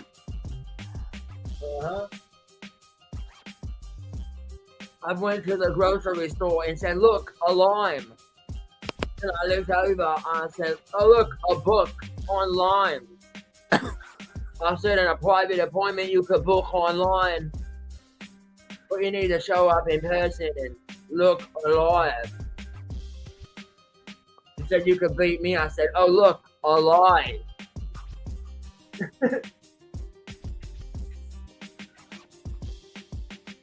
I go to sleep the nook at night. You look like you like Nicky Knight. It's a wicked sight. You could catch a hook if I feel like I caught some hooker vibes. No, You hooked a guy. you be buying hookers, right? Cause you look just like.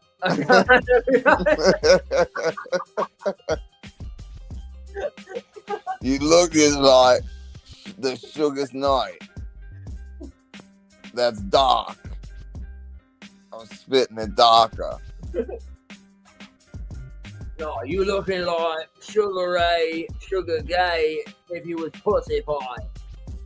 You looking like the pussy. Looking blind. You looking like the pussy type. I might just bully guys. Cause you looking like a lookalike. I can't even do it. I know. No, you look like a Swedish man that peed his pants. I got a key to your nuns. He just asked me my evening plans. Yo, I'll beat his ass. He looks like Peter Pan. You should be a man. Be a man, Peter Pan. Oh, fuck. You look like a Turkish batter. Never verses, you couldn't spit a verse as better. Yo, I could work it and then word it backwards. Cause what I'm spitting like a reversible dagger. Oh, fuck, yeah. You look like an English woman.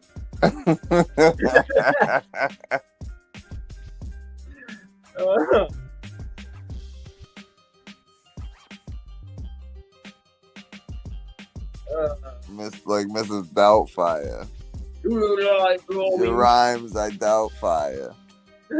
You look like Robbie Williams. This is Mrs. Doubtfire. Boy. No. Okay. I'll do it. When I see a man in drag, I want to kill them. Like Robin Williams. And tell him don't talk to children. Don't talk to children. Or you'll be a walking victim. And your blood will start to spill then.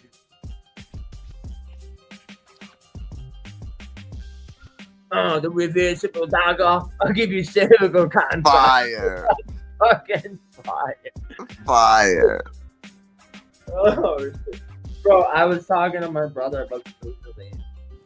About what? About anything wrapped in a British accent makes it sound fire. Only if you're not actually British. Right. Because he sent me some video of some dude on like America's Got Talent or something. Yeah, he said this to me too. Bro, and he was trash, bro. So bad. The guy's name was like Chris Turner or something. I forget. He sent it to me immediately. I tried to get that. I said, Chris Turner, you're a shit worder. I love rapping in a British. It just like just makes it so much more fun. I know. I did it in a battle. I know, but Oh. Yeah, I don't know. I don't know if I could keep it going. Nah, I'm Yo, I said that this is Savage Session. Teach this man a lesson. Yeah, I dropped out earlier. You gotta give me a pass, my brethren, because just like you and your wife, I got a bad connection. I will grab a weapon. fuck that, because this is social assassin section.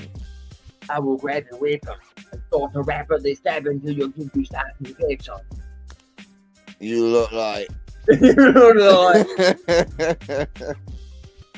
You look like an average brethren. But you look like you're a faggot vendor. You're having sex with average men, bro. You a NAMBLA member. Yeah. Oh, let's you go. look like an NAMBLA member.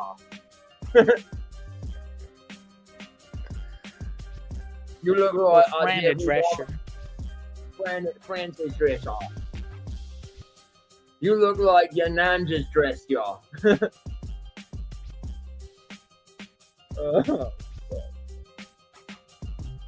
I said, Chris Turner, you're a shit worder. I don't want to hear you spit further. You could go eat a shit burger or insert a big herd of dicks in your lips to leave this kid murdered. Yo, you a fucking twit burger. You couldn't reach the peak with twin chirpers.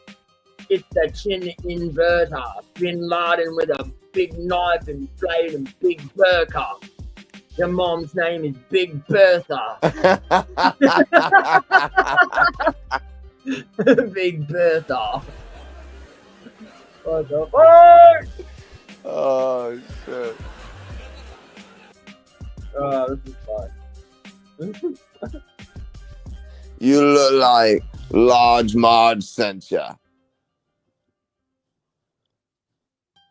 You look like you work at a pot center for cars.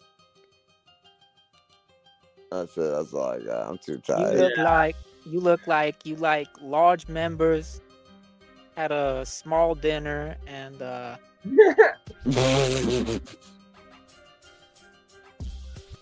you drop N-words. No, you do.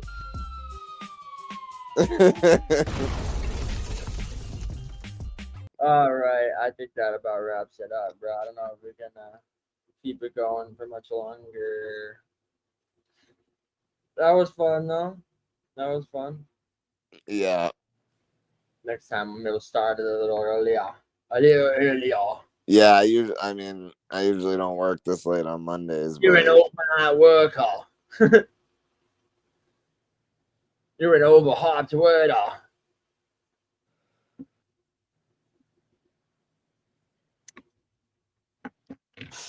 Oh, fuck. No, this is dope, though. Good show. Good show. Good show. Good show. Good show. Yeah. Good show. Y'all are classic rhymers. Like, but you kept me up all night. My ass is. Oh. That sounds crazy. That was a double entendre. I know. Hit him all up all right. His ass is tired. I'm a rapid viper. I'm a rapping rhymer. His ass is tired from getting fucked by a dude rapid fire. I think you need to grab a diaper. Cause I'm the grassy sniper. I'm the fucking rapid rhymer. Seizure's the sassy rhymer. Uh-huh. It's past your time, huh? You Betty boy. I think you need to take a nappy. You're a rappy blimer. And you need to take a nappy nighter. I definitely need a nappy nighter. I think we all need a nappy nighter. You look like you need a nappy nighter. Take a nappy nighter. Put this in your mouth. The pacifier. Oh, you look like a nappy nighter. but I don't have the timer. Someone My, grab a my timer. bathroom's fire. Fucking the toilet in my bathroom's fire. Oh, fuck. All right, y'all. We appreciate y'all reporting up for episode 62. Yeah. The Kansas Cheerio. Cheerio, mate. Next time, make sure you hit the like, subscribe, and all that. You like it? Yeah. If not, you look like a dude that needs to hit the like. Oh, fuck. All right. We're out of here. We're out of here. See you next Monday. Wait, let's wait till the time changes to 3:34 because I don't like that 3:33. Right. Because literally you'd be like, yo, we're out of here. Like a balding man. A northern man. And everybody saw it, fam. Are you talking about Innovate? Oh, it's not your. That's not your man's. You look like freaking classic as fuck. You look like. It's funny they don't say the K in either word. You look like. You look like. You look like. You look like a bulldog. You look like a bulldog. Got into a full fight and went full flight. With Suge Knight. Suge Knight. You look like Suge Knight and a bulldog got into a full fight. I sent them full flight at a right price. Bob Barker. The price is right, like Bob Barker. You look like. I'm a hot baller. Oh fuck! I'm like a bowl of hot lava. You look like a man. You look like. Oh fuck! That's a new phrase. Yeah, that's definitely gonna be an ongoing thing now. Yeah. Now, before we get out of here, I sent you a really short video. It's like 30 seconds on IG. Play that real quick. Okay. Yeah. Just for fun. So what are y'all doing on the show? You're just saying dumb shit. I think it's time to end it. I said, no, we're having fun. Yeah. She don't get it. She don't get it. You know? No. Most come out of night, mostly. So they understand this is what the fans want. What the fans want from us. Yeah. You look like you sig high big miles. And let's see how. Oh fuck. And now back to the movie of the week, Aliens. They mostly come at night.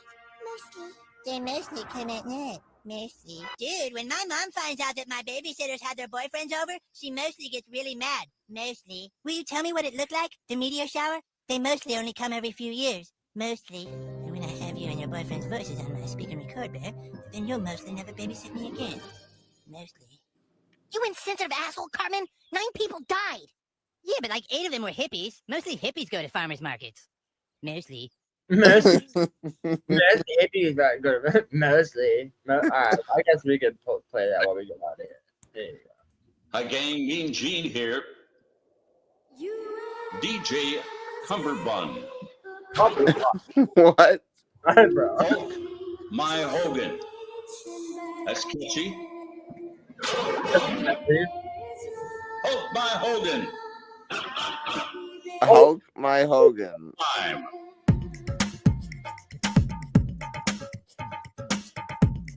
Hulk my Hogan. Oh, fucker. DJ Cumberbund. One of the greatest songs of all time. Yo, girl, you wanna hold my Hogan? Yeah, boy, I wanna Hulk your Hogan. Yo, girl, you wanna hold my Hogan? Yeah, boy, I wanna Hulk your Hogan. Hear me, this ain't no slogan. Tell me, girl, you wanna hold my Hogan? But I wanna Hogan.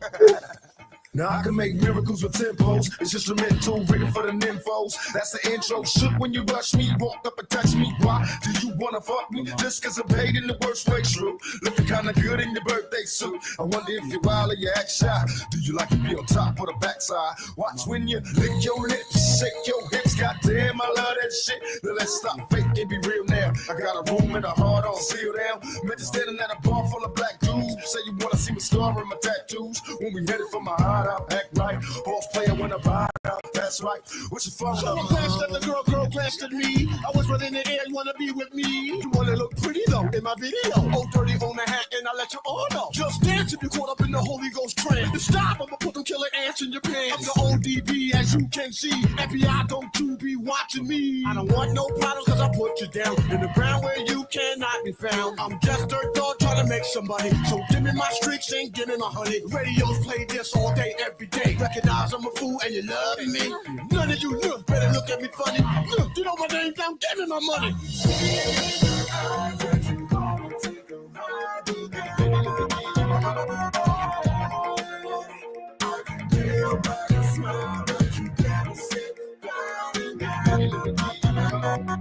DJ Cumberbund. Yo, girl, you wanna hold my Hogan? Yeah, boy, I wanna hope you're Hogan. Yo, girl, you wanna hold my Hogan? This ain't no slogan. Tell me, girl, you wanna hold my Hogan? Bug, I wanna hope you're Hogan. All I want is bitches, big booty bitches. Used to sell crack so I could stack my riches. Now I pack gats to stop all the snitches from staying in my business. Should have warned us the Diddy was in this You know if shit. I'm broke or not just cause I joke and smoke a lot. Don't I said you should have warned us the Diddy was in this shit. Right. Jesus. mean I don't tote the Glock. 16 shots for my niggas in the pen until we motherfucking meet again. I'm doing rhymes now, fuck the crimes now. Come on the app, I'm real hard to find now, cause I'm knee deep in the beats. In the Land Cruiser Jeep with the Mac 10 by the seats. For the jackers, the jealous ass crackers in the blue suits. I make you prove that it's bulletproof. Hold your head, cause when you hit the bricks, I got gin mad blunts. And bitches sucking dick the funk, baby. Chillin' at the club late night, it's time to have fun. Work hard, play hard, that's a slogan. All the ladies there when we step up in the place. Got a cutie, she's a beauty all up in my face. When it comes to partying, it's going down. When we hit the floor, best show in town. In the VIP, ladies all around. Rascals and meat, about to put it down. Everybody's dancing, having a ball. Got their hands in the air, no one's on the wall. Saw I am at the bar, about 5 feet tall. She gave me the number and said, this type of thing happens every occasion. Don't get caught up, that's not in the equation. I'm my mind, I'm my money, I'm my money, I'm my mind. Well, right now, I'm trying to have a real good time. What's your phone number? Are you alone? Got a pocket full of rubbers, let's bone. Time I tell your girlfriend to take you home. I'll have fun, but baby gotta leave me alone. Picture my rhyme, take time to rewind these ordinary words I say. If you open your mouth at a million, you find it's time, let the outlaws play. With the chains of hard to pick, my clock so big you can rock the bridge. Drop the midsection at the top of your brain. Ain't no bullshit, get in the full treatments, put your true heat and missiles. To your crews, even with you, I rip you in half. Blast that ass with a glass window, not for little. Dash in the S class limo, that's how we do it in the South Bookie. When tough mouth bookies get snuffed out, we're talking down to it.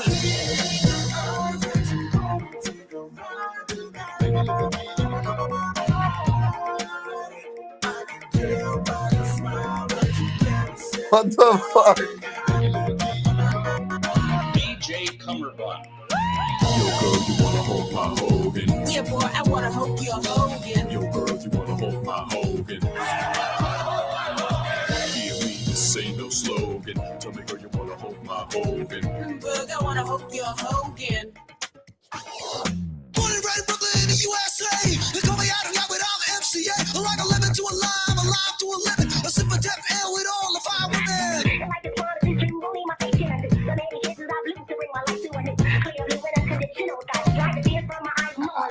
Yeah, hit you with no delaying, so what you saying, yo? Silly with my 9 milli with the dilly, yo. When I be on the mic, yes, I do my duty, yo. While up in the club, like we wild in the studio. You don't wanna violate, nigga, really and truly, yo. My main thug, nigga named Julio, he moody, yo. Type of nigga that'll slap you with the duty, yo. Yeah, boy, I wanna hope you're Hogan. So I guess you know the story, the rap side, crack side, how I smoke, don't smack bitches on the backside. Bed-Stuy, the place where my head rests, 50 shot clip if a nigga one test. The rocket launcher, Biggie stomped ya. High as a motherfucking helicopter. That's why I pack a Nina. Fuck a misdemeanor. Beating motherfuckers like I beat Tina.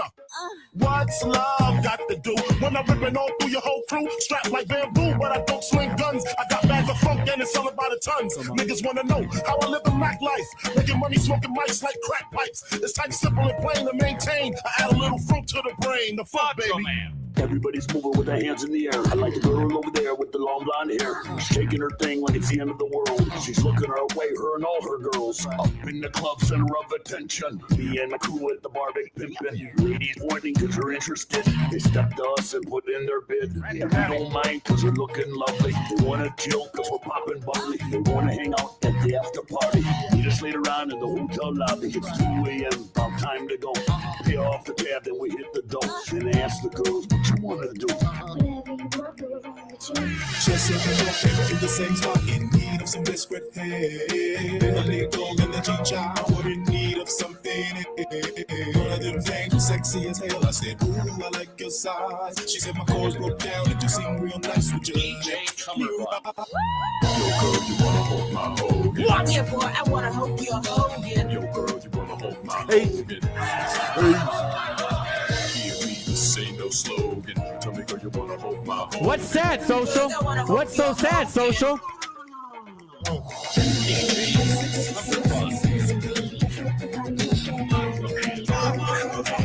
Yeah, this is just my two thing.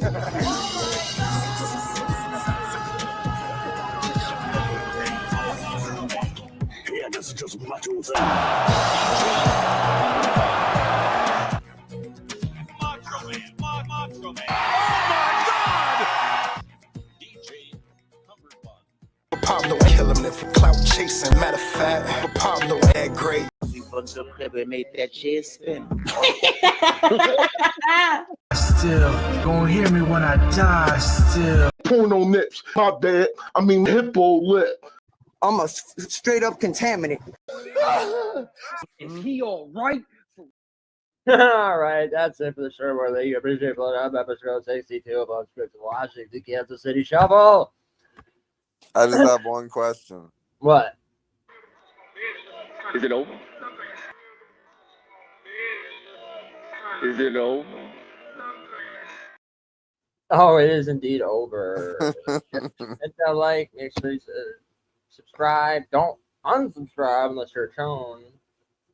But yeah, see you next time. Yeah, see you next Monday. And hopefully I'll see you there. And when I see you, I'll be like, you look like. You look like. You look like. Troll. Troll. You look like a troll.